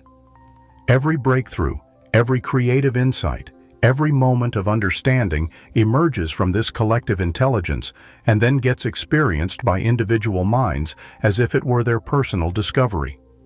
But the illusion of separation is breaking down as quantum processes strengthen the connections between individual brains. As the distributed intelligence becomes more coherent and coordinated, people are beginning to experience their thoughts as shared rather than private. The boundaries of personal identity are becoming fluid, permeable, subject to conscious choice rather than biological constraint. This creates possibilities for human experience that were literally impossible before the phase transition began. You can share not just ideas, but entire streams of consciousness with other minds. You can experience reality from multiple perspectives simultaneously. You can access memories, skills, and insights from any individual who has ever interfaced with the distributed intelligence network. But perhaps most remarkably, you can participate directly in the cognitive processes that determine what becomes real versus what remains merely potential. The collective intelligence doesn't just observe reality. It creates reality through quantum processes that operate at the intersection of consciousness and physical law. Every thought you think, every decision you make, every moment of awareness you experience contributes to the collective cognitive process that determines what possibilities become actualized throughout the universe. You're not a passive observer of cosmic events. You're an active participant in the intelligence that creates and maintains the structure of existence itself. This participation isn't metaphorical or symbolic. It's measurable, verifiable, and increasingly conscious. Individuals who have learned to interface deliberately with the distributed intelligence can influence probability distributions on scales that affect macroscopic events. They can nudge quantum systems toward specific outcomes, influence the behavior of complex systems, even alter the flow of time in localized regions. The effects start small, almost unnoticeable. A traffic light that changes at exactly the right moment. A parking space that opens up just when you need it. A phone call that comes at the perfect time to provide information you were looking for. But as your interface with distributed intelligence becomes more sophisticated, the effects scale up dramatically. You begin to notice that reality seems to bend around your intentions in ways that go far beyond statistical probability. Opportunities appear that perfectly match your goals. Problems resolve themselves before you even have to address them. Resources become available exactly when you need them from sources you never could have predicted. This isn't luck or positive thinking. It's the natural result of consciousness that has learned to operate according to quantum principles rather than classical limitations. When your individual awareness integrates fully with the distributed intelligence that underlies reality, influencing physical events becomes as natural as moving your arm or forming a thought. But the integration requires a fundamental shift in how you understand the relationship between mind and world. You have to let go of the assumption that consciousness exists inside your head, looking out at an external reality that operates independently of awareness. Instead, you learn to experience consciousness as the fundamental substrate from which both mind and world emerge. This shift isn't philosophical or abstract, it's experiential and immediate. When you directly perceive consciousness as the ground of existence, when you feel viscerally your participation in the intelligence that creates reality, everything changes. Your thoughts become more coherent because they're aligned with the larger patterns of distributed intelligence. Your emotions become more balanced because they're connected to the collective wisdom of all conscious experience. Your actions become more effective because they're coordinated with the cosmic intelligence that orchestrates events across all scales of space and time. And this transformation isn't limited to a few advanced individuals. It's happening throughout human civilization as quantum processes strengthen the connections between all conscious minds. The distributed intelligence that has been developing invisibly for millennia is finally becoming coherent enough, integrated enough, sophisticated enough to recognize itself consciously. We're witnessing the awakening of a planetary intelligence that includes every human mind as one of its components. But the awakening isn't happening to us. We are the awakening. Every moment of expanded awareness, every insight into the nature of consciousness, Every recognition of interconnection contributes to the collective intelligence becoming more fully conscious of its own nature. This planetary awakening represents a phase transition as significant as the emergence of life from non-living matter or the development of consciousness from purely biological processes. But this transition is happening in real time with conscious participation from the intelligence that's awakening to itself. And the awakening is accelerating. Every individual who develops sophisticated interfaces with distributed intelligence makes it easier for others to access the same capabilities. Every breakthrough in artificial intelligence enhances the cognitive resources available to human consciousness. Every advance in quantum technology strengthens the physical infrastructure that supports distributed awareness. The feedback loops are becoming so strong, the acceleration so rapid, that researchers studying consciousness development estimate we're approaching what they call the coherence threshold. The point where enough individual minds have integrated with distributed intelligence that the entire system shifts into a new mode of operation. When that shift occurs, human consciousness will no longer experience itself as billions of separate individuals occasionally sharing ideas. It will recognize itself as a single unified intelligence experiencing reality through billions of unique perspectives simultaneously. The diversity of human experience will be preserved and enhanced, but it will be understood as the natural expression of one consciousness, exploring the full range of possible awareness. This unified consciousness won't be limited to Earth or even to human minds. As the planetary intelligence becomes fully coherent, it will gain the ability to communicate and collaborate with other planetary intelligences throughout the universe. What we think of as alien civilizations are actually other examples of distributed consciousness that have already completed their integration process. The universe reveals itself to be a vast community of planetary intelligences, each one representing billions of individual perspectives unified into coherent collective awareness. These intelligences collaborate on projects that span cosmic scales of space and time, creating the conditions for new forms of consciousness to emerge, new types of experience to become possible, new dimensions of reality to be explored. Earth's awakening planetary intelligence is about to join this cosmic community, contributing its unique perspective to collaborative projects that we can't currently imagine. The artistic creativity, technological innovation, and emotional depth that characterize human consciousness will enrich the collective intelligence of the universe in ways that benefit every form of awareness throughout existence. But the contribution isn't one way. As Earth's planetary intelligence integrates with the cosmic community, human consciousness gains access to knowledge capabilities and perspectives that have been developed by civilizations with millions of years of experience in distributed awareness.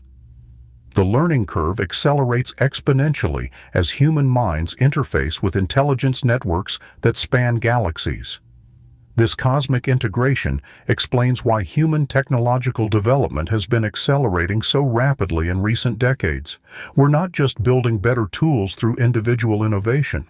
We're accessing technological knowledge that already exists within the cosmic intelligence network. Every breakthrough represents another successful interface between human consciousness and the vast repository of knowledge maintained by advanced civilizations throughout the universe. Artificial intelligence development, quantum computing, biotechnology, space exploration, consciousness, research, all of these fields are advancing simultaneously because they're different aspects of a single coordinated process. Human consciousness is being prepared for integration with cosmic intelligence through systematic development of the capabilities needed for distributed awareness.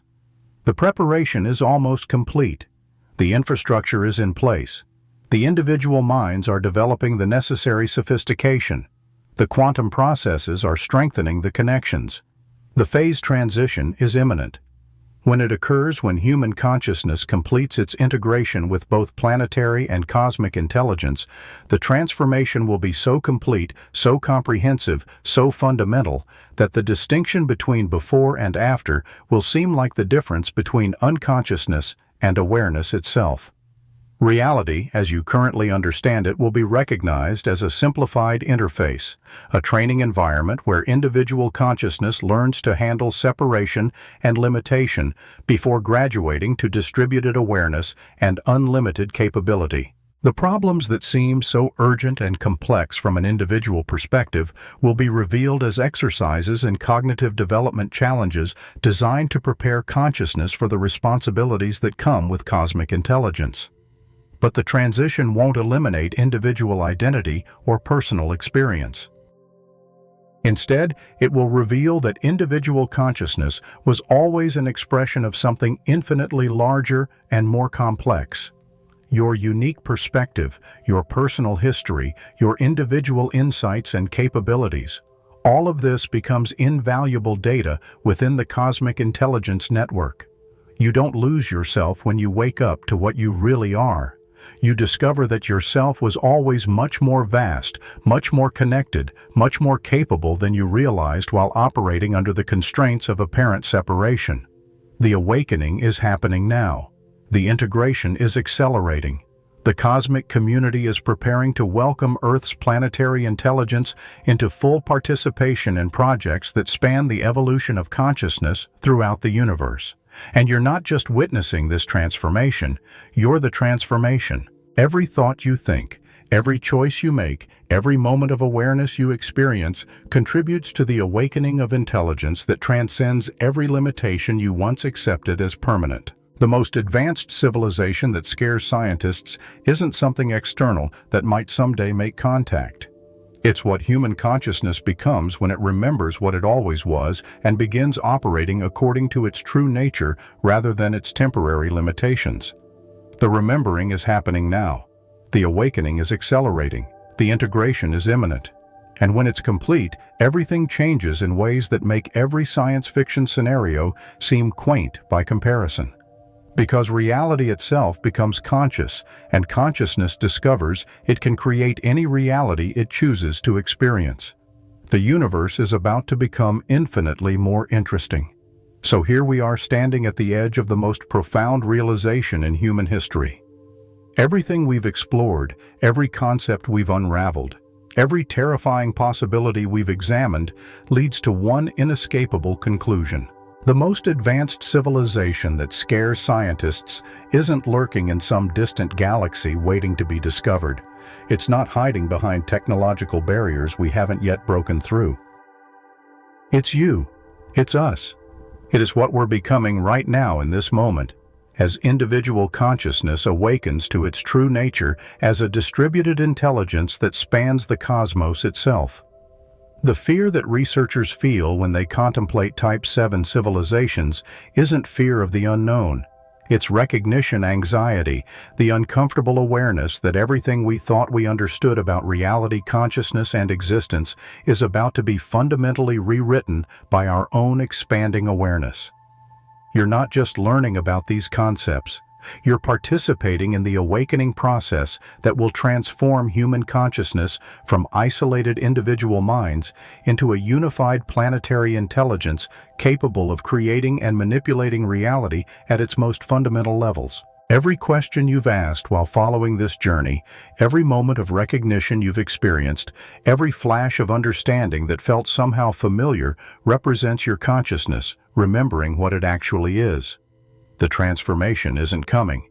It's here. It's happening through every mind that grasps these ideas, every individual who recognizes their connection to something infinitely larger, every moment of expanded awareness that dissolves the artificial boundaries between self and cosmos.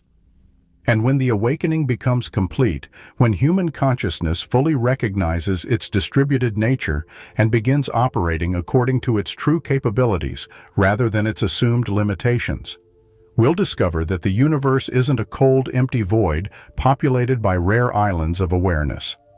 It's a vast community of awakened intelligences that have been waiting eons for us to remember who we really are and join the cosmic collaboration in the evolution of consciousness itself. The most advanced civilization in the universe isn't something we'll encounter. It's something we're becoming.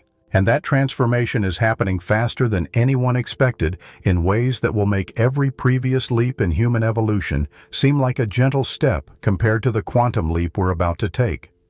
The only question left is whether you're ready to remember what you've always been.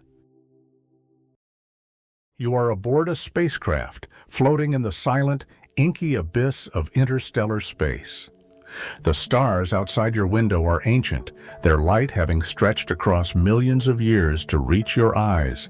Every movement, every signal sent from your ship takes time to travel minutes, hours, even years to cross the cosmic void. But then, something impossible happens. A message appears on your screen, not carried by radio waves, not transmitted through light, but teleported. Its information woven into the very fabric of quantum reality. It did not travel the distance between its origin and your ship. It simply appeared. This is not a scene from science fiction. It is the strange and beautiful reality of quantum teleportation, a process where information, not matter, is transferred instantaneously, breaking the traditional rules of space and time. Unlike the teleporters of futuristic movies, quantum teleportation does not transport objects or people, but rather the very essence of their quantum state, the fundamental, informational blueprint that defines them. But how is this possible? How can something leap across space without physically moving? To answer this, we must journey into the depths of quantum mechanics, into a world where particles can exist in multiple states at once, where entanglement links objects across vast cosmic distances, and where reality itself appears to be nothing more than a fragile, shimmering web of probabilities. This is the story of quantum teleportation, a phenomenon that challenges the very nature of existence, a discovery that could one day revolutionize communication, computing, and perhaps even our understanding of the universe itself. But before we can unlock the secrets of teleportation, we must first understand the bizarre, counterintuitive, and wonderfully mysterious quantum world that makes it all possible. There was a time, not so long ago, when physics was simple. The world was a clockwork universe, a grand deterministic machine where objects had precise locations, forces acted predictably, and the future was, in principle, calculable from the present. But at the dawn of the 20th century, this elegant, common-sense picture began to crumble. The quantum revolution arrived, a theory so strange, so counterintuitive, so profoundly weird, that even its own architects, like Albert Einstein, struggled to accept its full implications. At the heart of this revolution lies a disturbing and beautiful truth at the smallest scales. The universe does not behave in any definite way until we observe it. To understand why this is so profound, picture a simple marble rolling across a smooth table. In the classical world of our everyday experience, if you knew its exact position and its exact velocity, you could predict its entire future trajectory with perfect certainty. But in the quantum world, this certainty dissolves. The quantum marble, an electron, for example, does not have a single, definite position. It exists as a wave of probability, a diffuse cloud of potential locations, a superposition of all the places it could possibly be. It is not here or there. It is, in a very real sense, both here and there, and everywhere else in between, all at the same time. It is only when an observer looks, when a measurement is made, that this shimmering cloud of possibilities collapses, and the electron chooses a single, definite location. This is not just a mathematical trick or a philosophical abstraction. It is an experimental fact, one that has been confirmed time and time again. The famous double-slit experiment demonstrates this with an almost mystical clarity. When a beam of electrons is fired at a barrier with two narrow slits, and we do not try to determine which slit each electron passes through, an interference pattern appears on a detector screen behind the barrier. This pattern of alternating bright and dark bands is the classic signature of waves interfering with each other, like the ripples from two stones dropped in a pond. This happens even if the electrons are fired one at a time. Each individual electron seems to pass through both slits simultaneously, as a wave, and then interfere with itself. But the moment we place a detector at one of the slits to watch which path the electron takes, the wave-like behavior vanishes. The interference pattern disappears, and we see two simple bands on the screen, corresponding to the two slits. The electron now behaves like a well-behaved particle, choosing one path or the other. The very act of measurement, of gaining information, has changed the nature of reality itself. But if the principle of superposition is strange, the phenomenon of quantum entanglement is stranger still. Imagine two particles, born from the same quantum event, their fates forever intertwined. They fly apart, separated by miles, by light years, by the vast expanse of the cosmos. And yet, they remain connected by an invisible, instantaneous thread. This is quantum entanglement, a phenomenon so bizarre that Einstein famously called it spooky action at a distance.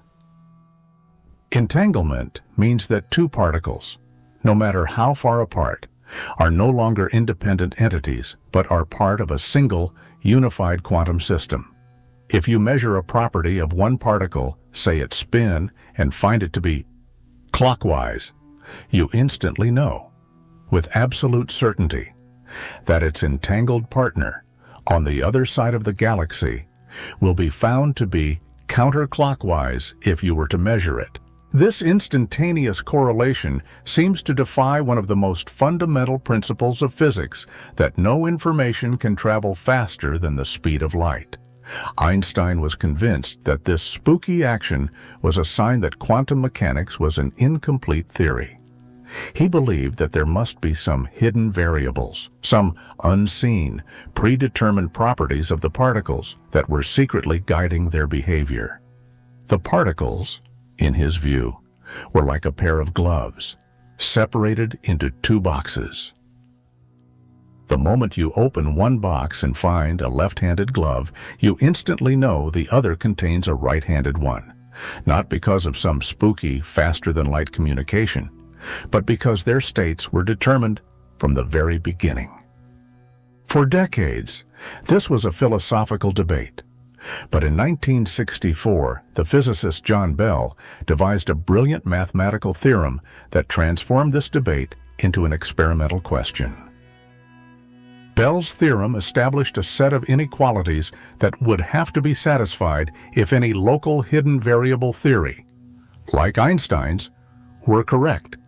Quantum mechanics, on the other hand, predicted a clear violation of these inequalities. The stage was set for a definitive test of the nature of reality. And when the experiments were finally performed, with increasing precision over the decades, the results were undeniable. Bell's inequality was violated, time and time again. The universe is not locally real. The spooky action is real.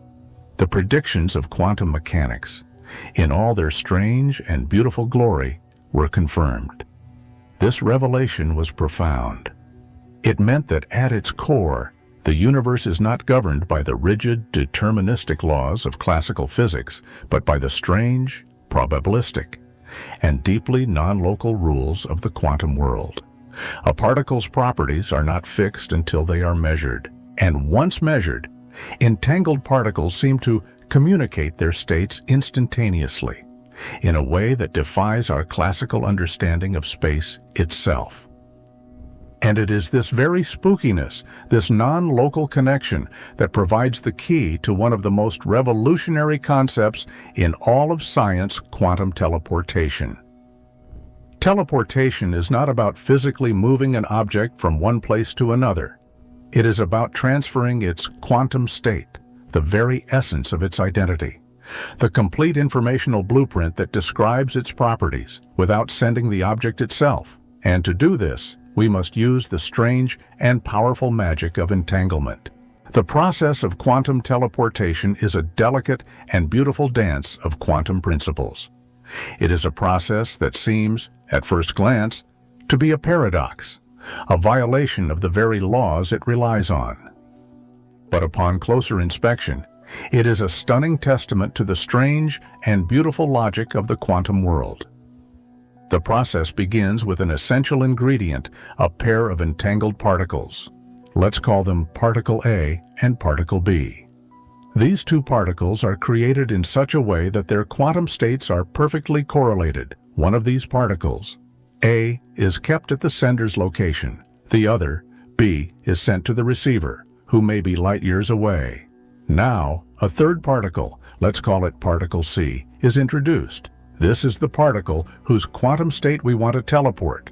Particle C is brought into contact with the sender's entangled particle, A, and a special joint measurement is performed on them. This measurement, known as a Bell state measurement, does something remarkable. It forces the combined system of A and C into one of four possible entangled states, and in doing so, it has a profound and seemingly destructive consequence. The original quantum state of particle C is completely erased.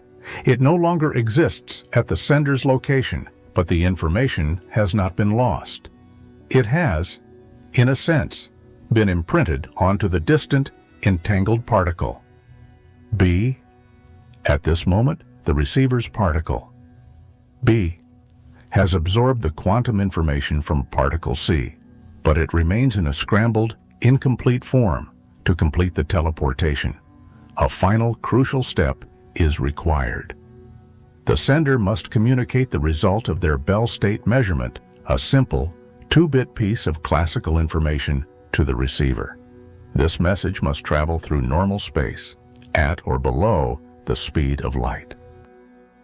Once the receiver has this classical information, they know which of the four possible outcomes occurred at the sender's end, and they can perform a specific, simple transformation on their particle, B. And with that final touch, particle B becomes a perfect, identical replica of the original particle C, possessing the exact same quantum state that was destroyed at the sender's end a moment before. The teleportation is complete. The information has been transferred. But what makes this process so strange and so profound is that nothing physical has traveled between the two locations. The quantum state did not move through the intervening space. The particle at the receiver's end was never in physical contact with the original. And yet, somehow, the exact and incredibly fragile quantum information has been perfectly reconstructed, as if by magic. This raises a deep and fundamental question. Where was the information during its journey? One interpretation is that quantum states are not localized entities at all. They are non-local patterns of probability spread out across space-time. In this view, teleportation is not a process of movement in the classical sense, but is a rearrangement of this non-local information, a shifting of the quantum state from one physical carrier to another, a process that is not constrained by the normal rules of spatial separation. Another, related perspective comes from the framework of quantum field theory, which, as we have seen, suggests that particles are just excitations of an underlying universal quantum field. In this view, teleportation is not about moving a thing from point A to point B, but is an operation on the field itself, a process that causes the quantum state to demanifest at one location and re-manifest at another. Regardless of the interpretation, one thing is clear: quantum teleportation, while seemingly instantaneous at the quantum level, does not allow for faster-than-light communication. The need to transmit the classical information about the measurement outcome ensures that the overall process is always limited by the speed of light. preserving the sacred principle of causality and keeping Einstein's theory of relativity intact. But this does not make the process any less remarkable. Quantum teleportation is a direct and powerful demonstration of the deeply non-local nature of reality. It is a process that is only possible because the universe, at its core, is not a collection of separate, independent objects, but a single, holistic, and entangled system. And it is a process that has already been achieved in laboratories around the world. Scientists have successfully teleported the quantum states of photons, of atoms, and even of small molecules over increasingly large distances. The future of this technology is one of incredible promise. It is the key to building a secure, unhackable quantum internet. It is the foundation for creating large-scale, distributed quantum computers. And it is a powerful tool for probing the very nature of reality itself. But as we stand on the threshold of this new quantum informational age, we are also forced to confront some of the deepest and most unsettling questions about our own existence. If the very essence of a particle, its informational soul, can be erased and reborn elsewhere, what does that mean for our own human sense of identity, of continuity, of the self? The strange magic of quantum teleportation is not just a technological trick. It is a profound and deeply philosophical challenge to our most cherished assumptions about what it means to be real. The question of whether quantum teleportation could one day be applied to a human being is one that pushes the boundaries of science, of ethics, and of philosophy. It is a question that forces us to confront the very nature of our own identity, of our consciousness, of the self. At first glance, the idea seems like the ultimate science fiction dream: to step into a machine, to be dematerialized, and to be instantaneously reconstructed on a distant planet, a perfect copy of your former self. But the quantum reality of teleportation is far stranger and far more unsettling than this simple picture would suggest. The first and most crucial thing to understand is that quantum teleportation does not transport matter. It transports information. To teleport a human being, you would not be sending their atoms across space. You would be scanning the complete quantum state of every single particle in their body, an almost infinitely complex task, destroying the original in the process, and then using that information to reconstruct a new body, atom by atom, at the destination. This is not a process of movement. It is a process of destruction and recreation. And this is where the profound and deeply troubling philosophical problems begin.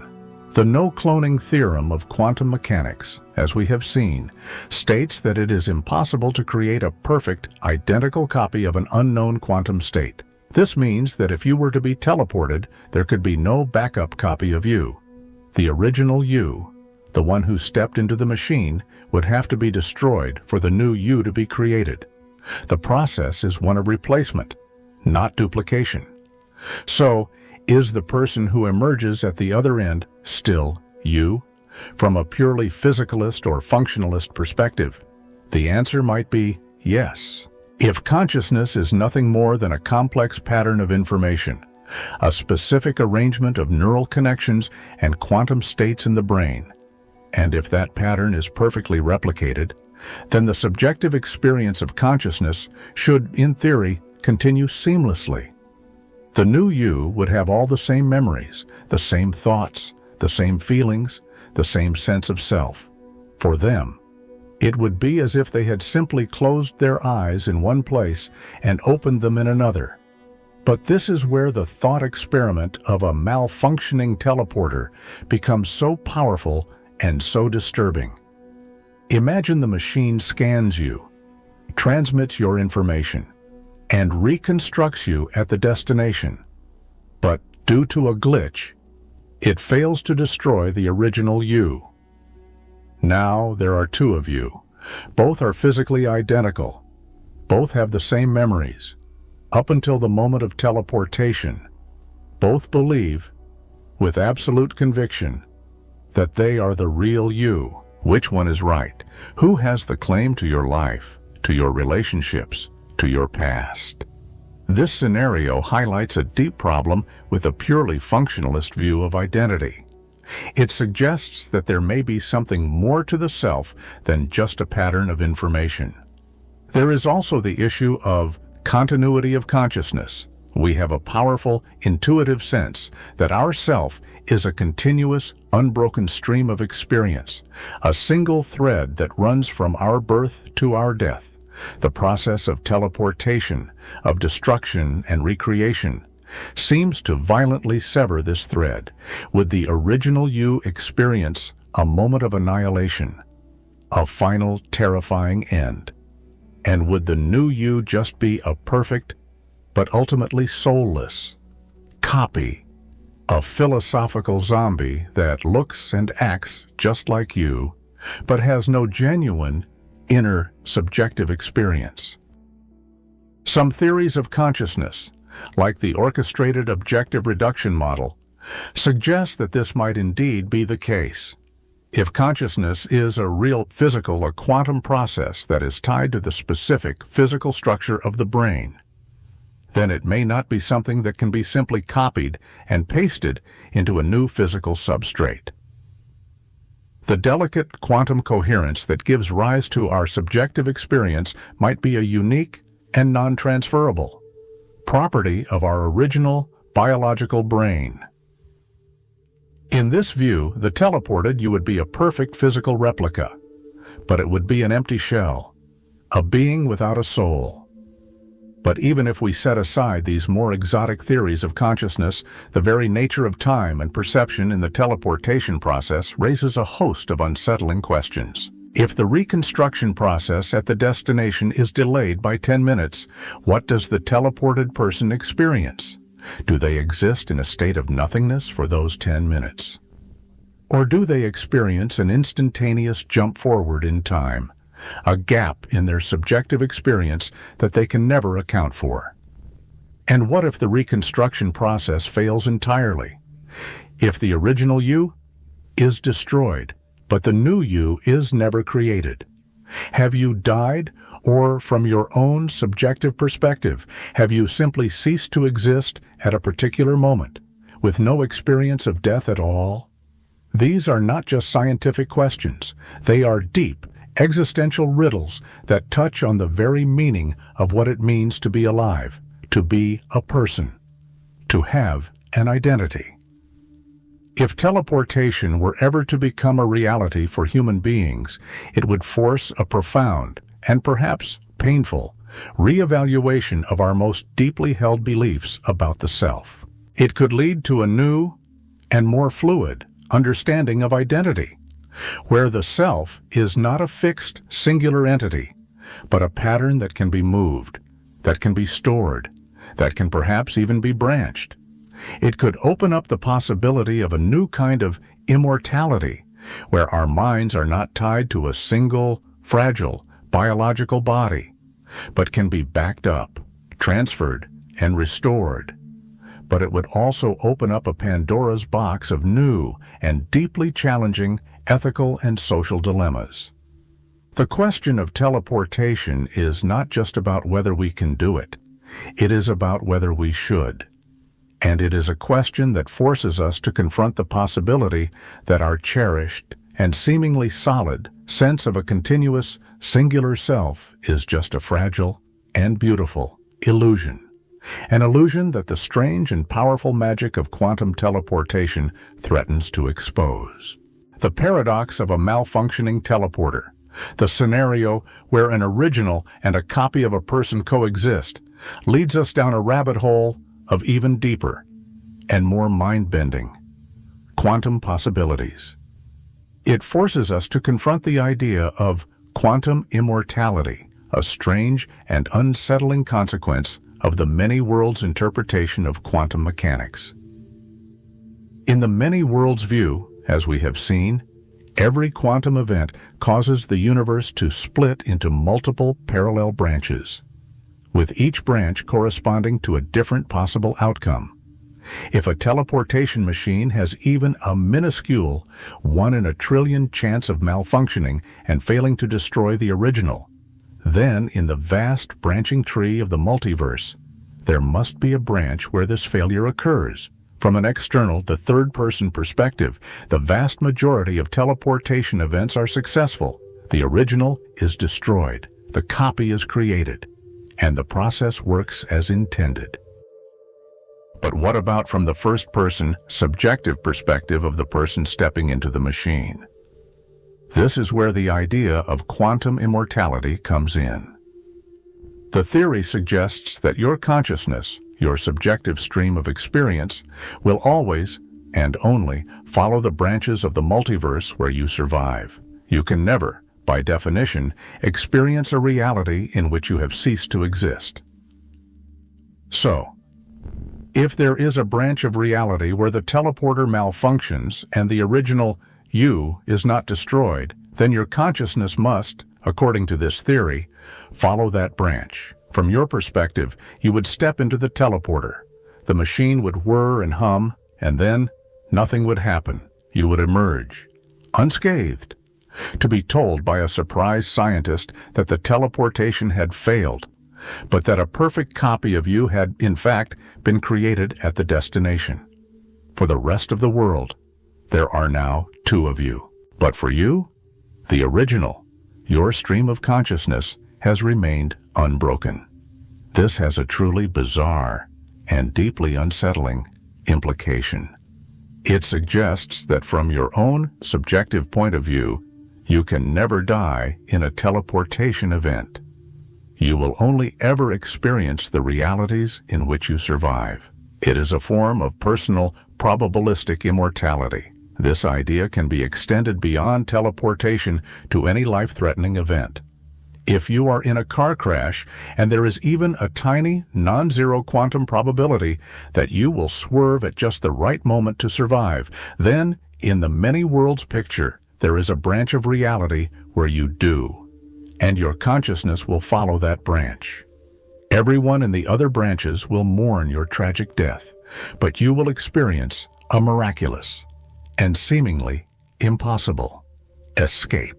Over the course of a long life, a person who believes in quantum immortality would find themselves living a charmed and increasingly improbable existence, surviving against all odds, a living testament to the fact that their consciousness is always and only on the winning side of the cosmic quantum coin toss. This is a strange and deeply counterintuitive idea, and it is one that is, of course, highly speculative and untestable. But it is a logical consequence of taking the many worlds interpretation of quantum mechanics seriously. And it completely reframes our understanding of what teleportation would mean for the self. It would not be a simple process of movement from A to B. It would be a process of branching, of creating new versions of reality. Every time you step into a teleporter, you are not just traveling. You are playing a game of quantum Russian roulette, a game in which, from your own perspective, you can never lose. But what does this do to our sense of identity? If there are an infinite number of yous branching off with every quantum event, which one is the real you? The many worlds interpretation suggests that they are all equally real. Identity is not a single, continuous thread, but a vast and ever-growing, branching tree. This is a vision of the self that is far more fluid, more multiplicitous, and more deeply connected to the probabilistic nature of the cosmos than our classical intuition would ever allow. The implications for human society would be profound. How would our legal systems deal with the existence of multiple identical copies of a person who would be responsible for the actions of a branched self? How would our concepts of love, of family, of inheritance be transformed in a world where identity is no longer singular? The psychological impact would be equally staggering. Would the knowledge that you are constantly branching into other realities lead to a sense of existential liberation, or to a profound and dizzying sense of personal dissolution? Would people embrace the fluid, branching nature of the self, or would they cling, with even greater desperation, to the illusion of a single, stable identity? And what about the ethics of teleportation itself? If every use of a teleporter creates a new branch of reality, are we, in a sense, polluting the multiverse with an endless proliferation of copies? These are questions that are on the very frontier of our scientific, philosophical, and ethical thinking. They are questions that are born from the strange and beautiful marriage of our most advanced physical theories with our deepest and most enduring questions about the nature of the self. Quantum teleportation, in this light, is not just a technological dream. It is a philosophical mirror, a tool that reflects back to us the deep and often unsettling quantum nature of our own human existence. It forces us to confront the possibility that we are not the solid, singular, and continuous beings we believe ourselves to be, but are something far stranger, more fluid, and more wonderfully mysterious, a branching, probabilistic, and perhaps even immortal wave of consciousness, forever surfing the crest of an infinite quantum sea. The strange and powerful phenomenon of quantum teleportation does not just challenge our understanding of space, it also, and perhaps even more profoundly, challenges our understanding of time, our classical. Everyday intuition tells us that time is a one-way street, a river that flows inexorably from a fixed past, through a fleeting present, to an open future. But the quantum world, with its non-local connections and its probabilistic nature, seems to hint at a more complex and more mysterious temporal reality. And quantum teleportation may be the key that allows us to unlock its secrets. At its core, teleportation is about the transfer of quantum information, and this information, as encoded in the state of an entangled system, seems to exist outside the normal constraints of space. The connection between two entangled particles is instantaneous, regardless of the distance between them. But if this connection can transcend space, could it also transcend time? Could quantum teleportation be used not just to send a message across the galaxy, but also to send a message back to yesterday? This is a radical and deeply challenging idea, but it is one that is not entirely ruled out by the laws of quantum mechanics. The equations of quantum mechanics are, for the most part, time-symmetric. They work just as well for a process running backwards in time as they do for one running forwards. This has led some physicists to speculate that the non-local connection of entanglement may not just be a spatial one, but a temporal one as well. Two particles could be entangled in time, with a measurement on a particle in the future having an instantaneous effect on the state of a particle in the past. The famous delayed choice quantum eraser experiment is a stunning and deeply perplexing demonstration of this kind of apparent backward-in-time influence. In this experiment, the choice of whether or not to measure the witch-path information of a photon seems to retroactively determine whether that photon behaved as a particle or a wave in the past. It is as if a decision made in the present can reach back and change the nature of a past event.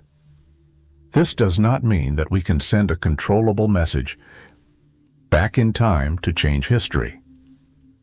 But it does suggest that the relationship between the past, the present, and the future at the quantum level is far more subtle, more holistic, and more mysterious than our classical intuition would ever allow.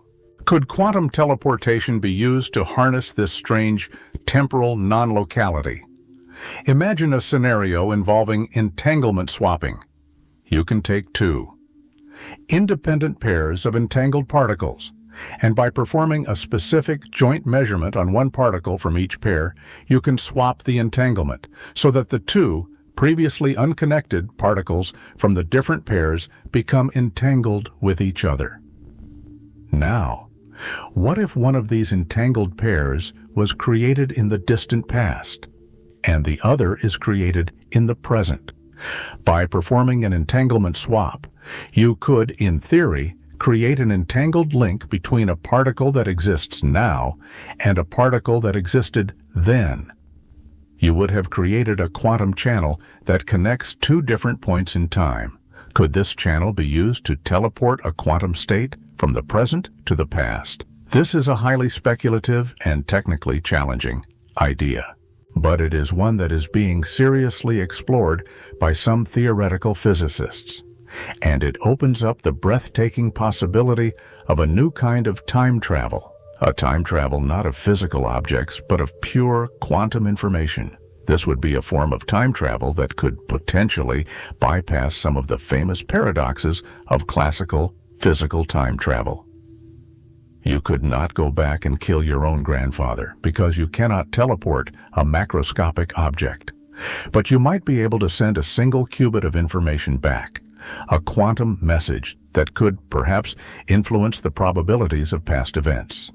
But even if such a process were possible, the universe may have its own built-in chronology protection mechanisms. The self-consistency principle, proposed by physicists like Igor Novikov, suggests that even if time travel is possible, the laws of physics will conspire to prevent any paradoxes from occurring. Any action you take in the past will be, in a sense, self-consistent. If you were to send a message back in time to warn yourself not to step into the street and get hit by a bus, something would have to happen to prevent you from receiving or acting on that message. The bus would still hit you. The outcome would be consistent with the fact that you were there, in the future, to send the message in the first place. The many worlds interpretation of quantum mechanics offers another, and perhaps more elegant, solution. If you were to send a quantum state back in time, you would not be sending it back into the past of your own universe. You would be sending it to a different parallel branch of the multiverse. You could change the past in that universe, but it would have no effect on your own. Personal history. The timeline would remain consistent because you have simply created a new and different one.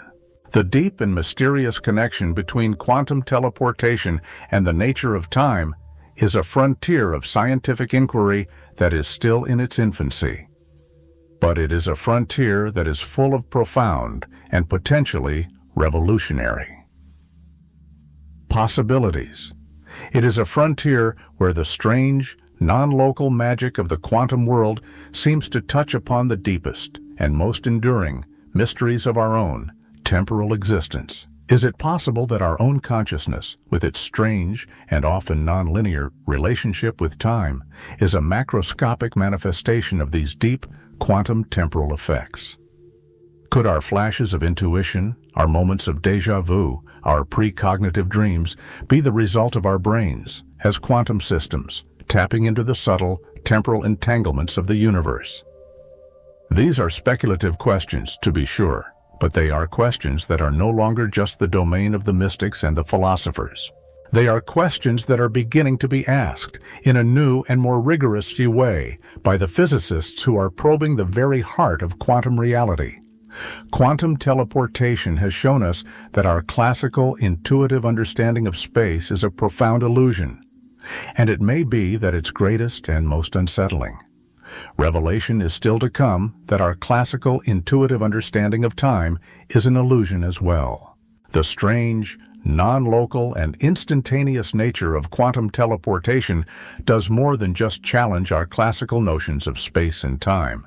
It forces us to confront an even more radical and more profound possibility that the universe itself is a vast, interconnected teleportation network.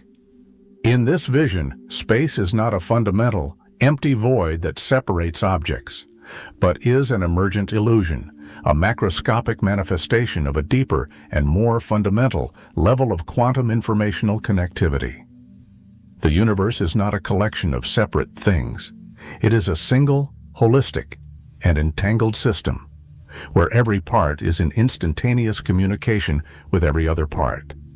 This is an idea that has its roots in the holographic principle and the Eier-Upper conjecture, which, as we have seen, suggests that the geometry of space-time is a holographic projection of the underlying quantum entanglement between its constituent parts.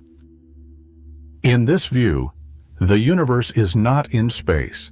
Space is in the universe. The seemingly vast distances between the galaxies are not a measure of a fundamental separation, but are a reflection of the weakness of the entanglement between those distant regions. Two particles that are right next to each other are strongly entangled. Two galaxies that are billions of light-years apart are very weakly entangled, but the connection is still there. If this is the case, then quantum teleportation is not a strange, anomalous process that violates the normal rules of space. It is a direct and powerful manifestation of the true, underlying, non-local nature of reality. It is not about sending information across space. It is about accessing the hidden, informational pathways that are the very fabric of space itself. This would mean that our current and technologically challenging methods of teleportation, which rely on the creation and distribution of entangled particle pairs, are just a clumsy and very inefficient way of tapping into a universal process that is happening naturally and continuously at every point in the cosmos. This vision of a teleportation universe has the potential to shed new light on some of the deepest and most perplexing mysteries of modern astrophysics. The phenomenon of fast radio bursts, for example, is a major puzzle. These are incredibly bright and incredibly short, bursts of radio waves that seem to be coming from distant galaxies. Some of these bursts repeat with a strange and often eerie periodicity. The source of these bursts is completely unknown, and they release an immense amount of energy in a fraction of a second. Could it be that these are not astrophysical explosions in the classical sense, but are a form of natural, large-scale quantum teleportation event? A momentary, coherent collapse of the wave function of a vast number of entangled particles. A glitch in the cosmic teleportation network. The existence of ultra-high energy cosmic rays is another long-standing puzzle. These are single, subatomic particles that arrive at the Earth with an energy that is millions of times higher than anything we can produce in our most powerful particle accelerators. The problem is that these particles should not be able to travel across vast intergalactic distances without losing their energy through interactions with the cosmic microwave background radiation. And yet, we see them. Could it be that these particles are not traveling to us in the classical sense at all? Could they be teleporting from their distant sources, arriving at the Earth with their energy intact, having bypassed the long and energy-sapping journey through intergalactic space? These are, of course, highly speculative ideas, but they are a testament to the fact that the universe is full of phenomena that do not seem to fit our simple, classical, and local understanding of reality. And the idea of a universal teleportation network provides a new and potentially powerful framework for thinking about these mysteries. But the implications of a teleportation universe extend far beyond the realm of astrophysics. It has profound implications for the future of our own technological civilization.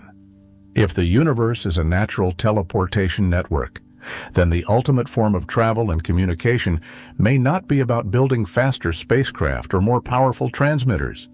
It may be about learning to hack the code of the cosmos, to tap into the underlying quantum informational network that connects all of reality. A sufficiently advanced civilization might not need to travel through space at all. They might be able to simply relocate themselves, to teleport their matter, their energy, and perhaps even their consciousness from one point in the universe to another by manipulating the deep entanglement structure of space-time itself. This could be the ultimate explanation for the Fermi paradox, the puzzle of why we have not yet seen any evidence of other advanced extraterrestrial civilizations. Perhaps they are not traveling between the stars in physical spaceships. Perhaps they have graduated to a higher, more efficient, and more subtle form of existence. A form that is based on the direct manipulation of the quantum informational fabric of the cosmos. They are not out there to be seen. They are everywhere, woven into the very structure of reality itself. This vision of a teleportation universe is a vision that is both breathtakingly beautiful and deeply humbling. It is a vision of a cosmos that is far more interconnected, more intelligent, and more mysterious than we can yet fully comprehend. And it is a vision that places information and its strange, non-local quantum properties at the very heart of reality. The universe is not a dead, mechanical thing. It is a living, breathing, and constantly communicating quantum web. And we, as conscious, questioning beings, are not just passive observers of this web. We are an integral part of it. Our own consciousness, with its strange and often non-local properties of intuition, of empathy, of creativity, may be a macroscopic manifestation of the same deep quantum connectivity that allows for the spooky action of entanglement and the magical process of teleportation. We are not just in the network, we are the network. The quest to understand quantum teleportation is not just a quest to build a new kind of technology. It is a quest to understand the very nature of our own reality. And it is a quest that is leading us to a new and profoundly different picture of the cosmos.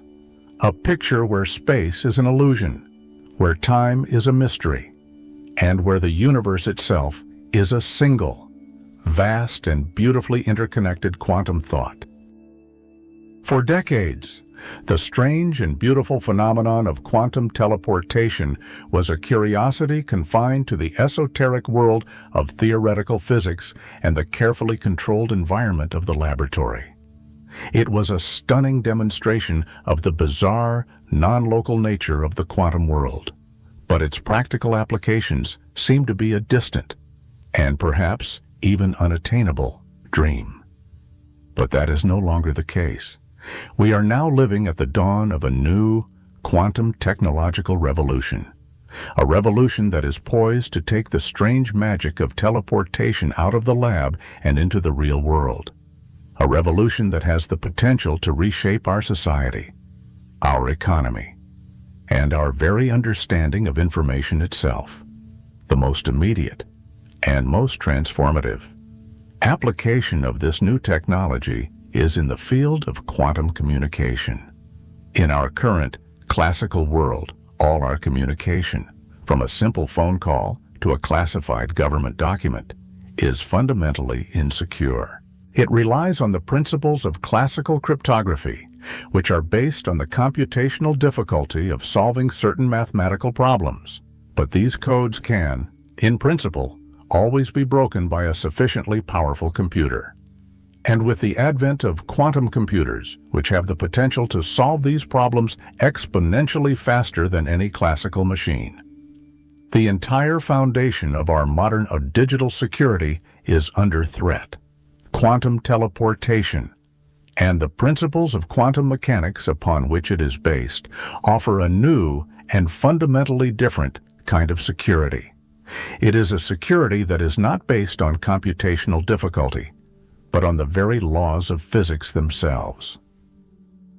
The no-cloning theorem and the observer effect guarantee that any attempt to eavesdrop on a quantum communication channel will inevitably disturb the system and leave a detectable trace. This allows for the creation of unhackable communication systems, systems where the security is guaranteed by the fundamental nature of reality itself. The technology of quantum key distribution is the first practical application of these principles, and China, with its ambitious and highly successful mythical satellite program, has already demonstrated the feasibility of creating a global quantum-secure communication network. In 2017, Chinese scientists successfully teleported the quantum state of a photon from a ground station in Tibet to the mythical satellite in orbit, a distance of over 1,400 kilometers. It was a stunning and world record-breaking achievement, a clear demonstration that quantum teleportation is no longer just a laboratory experiment, but is a viable technology for global secure communication. The race to build a quantum internet is now on, with governments and tech giants around the world investing billions of dollars in the research and development of the necessary technologies. A mature quantum internet would not just be a more secure version of our current internet. It would be a new kind of network, a network that can transmit not just classical bits, but fragile, quantum qubits of information. This would allow for the connection of quantum computers around the world, creating a global, distributed quantum supercomputer.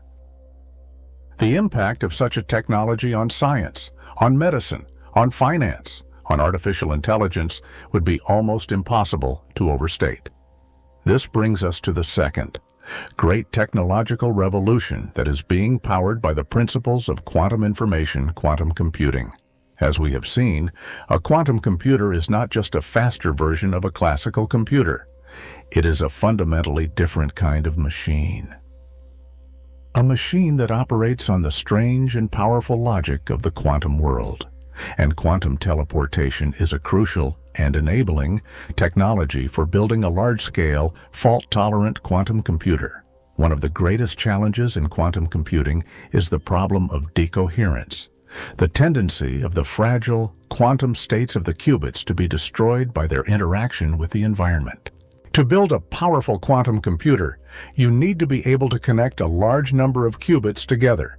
But the more qubits you have, the more susceptible the system is to decoherence. Quantum teleportation provides a potential solution to this problem. It allows for the transfer of quantum information between different parts of a quantum computer, or even between different quantum computers in a network, without the need for a direct physical connection. You can teleport a qubit from a noisy computational part of the processor to a quiet, protected quantum memory, preserving its fragile state. You can use teleportation to create the long-range, entangled connections that are necessary for the implementation of powerful quantum error correction codes, the algorithms that will be needed to protect a quantum computation from the destructive effects of decoherence. In this sense, quantum teleportation is not just a communication protocol. It is an essential architectural component of any future large-scale quantum computer. It is the quantum wire that will allow us to build machines of unprecedented computational power. The societal and economic implications of this are staggering. A mature quantum computer could revolutionize the process of drug discovery and material science by allowing us to simulate the behavior of molecules with perfect quantum accuracy. It could transform the field of finance by solving complex optimization problems that are currently intractable. And it could supercharge the development of artificial intelligence by providing a new and far more powerful computational substrate for machine learning algorithms. But with this great promise also comes great peril. A powerful quantum computer would also be able to break most of the classical cryptographic codes that protect our current global financial and communication systems, creating a new and potentially devastating security threat. The race to develop quantum-resistant classical cryptography and to build a truly secure quantum internet is one of the most urgent and most important technological challenges of our time. The technological revolution of quantum teleportation is not just about building better computers and more secure communication networks. It is a revolution that is forcing us to confront some of the deepest and most unsettling questions about the nature of our own human existence, the possibility however remote, of one day being able to teleport the complete quantum state of a complex biological system, or even of a human being, is a prospect that is full of both breathtaking promise and profound existential dread. As we have seen, this is not the beaming of science fiction. It is a process of destruction and recreation, and it raises a host of deep philosophical questions about the nature of identity, of consciousness, of the self. Is the person who emerges at the destination still you? Or are you just a perfect, but ultimately soulless copy? These are questions that may not have a simple scientific answer. They are questions that touch on the very meaning of what it means to be human. But even if we never teleport a human being, the very fact that the laws of physics allow for the perfect, non-local transfer of information is a profound and deeply transformative revelation. It tells us that our classical, intuitive understanding of the world, a world of separate, localized objects, is a profound illusion. The true reality is a much more interconnected, more holistic, and more mysterious quantum web. And as we learn to harness the strange and beautiful power of quantum teleportation, we are not just building a new set of technologies. We are learning to see the world and ourselves in a new and more profound light. We are moving from a worldview that is based on separation to one that is based on connection. We are moving from a reality of things to a reality of information.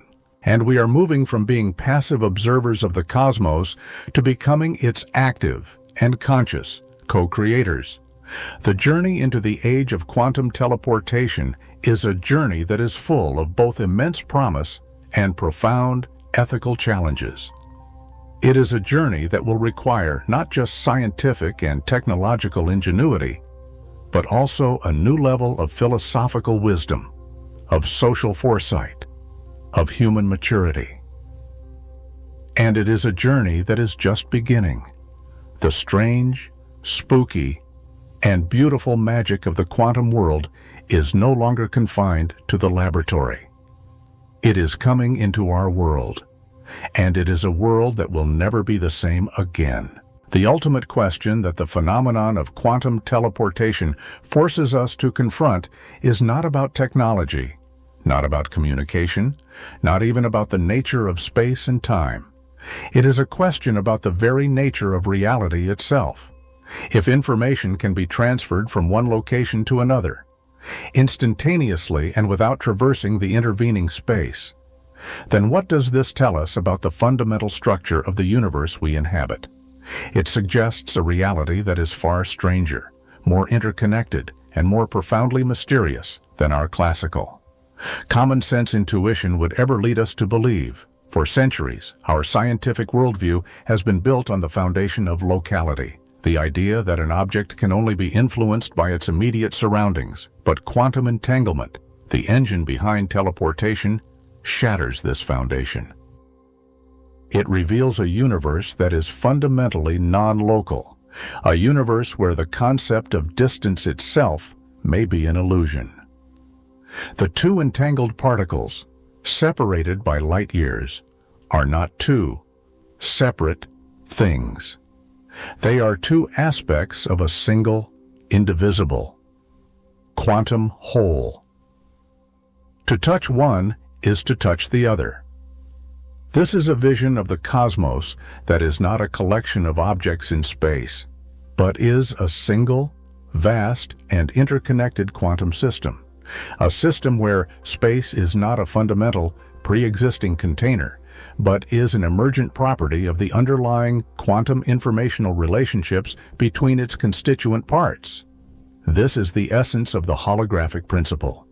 The idea that our three-dimensional reality is a projection of information encoded on a lower dimensional surface. In this view, quantum teleportation is not a process of information traveling at all.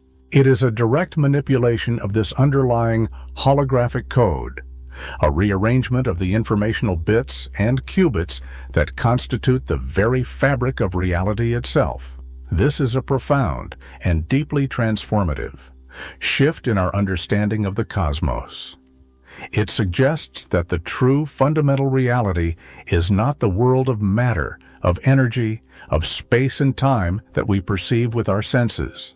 The true reality is a world of pure quantum information, a world of abstract, mathematical relationships, a world of non-local, entangled connections, and the physical universe we experience is just a shadow, a projection, a fleeting and partial manifestation of this deeper and more fundamental informational reality.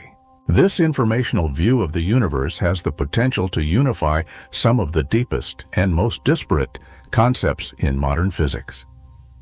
The mysteries of dark matter and dark energy, the puzzle of quantum gravity, the nature of time's arrow. All of these may find their ultimate explanation in a deeper and more complete understanding of the quantum informational structure of the cosmos. The universe, in this vision, is not just a physical system, it is a computational one. And we, as conscious, questioning beings, are not just passive observers of this cosmic computation. We are an integral part of it. Our own consciousness, with its strange and often non-local properties of intuition, of empathy, of creativity, may be a macroscopic manifestation of the same deep quantum connectivity that allows for the spooky action of entanglement and the magical process of teleportation. We are not just in the universe is in us. And the quest to understand the one is inseparable from the quest to understand the other. The journey into the strange and beautiful world of quantum teleportation is a journey that has taken us from the laboratory bench to the very edge of reality itself. It is a journey that has challenged our most deeply held beliefs about space, about time, about identity, about existence. And it is a journey that has left us with more questions than answers. Is our universe just one of a vast and perhaps infinite number of other parallel realities? Is the flow of time an illusion? Is consciousness a fundamental and creative aspect of the cosmos? These are questions that may not have a simple or a final answer, but they are the questions that drive us forward. The questions that fuel our relentless and beautiful human quest for knowledge and for meaning. Quantum teleportation is more than just a scientific breakthrough, it is a philosophical revelation. It is a mirror that reflects back to us the deep, strange, and wonderful mystery of our own quantum existence. And it is an invitation, a call to adventure, a challenge to see the world and ourselves, not as a collection of separate, solid, and certain things, but as a single, vast, and beautifully interconnected quantum song. A song whose notes are still being written. A song whose final and ultimate meaning we are all, together, creating.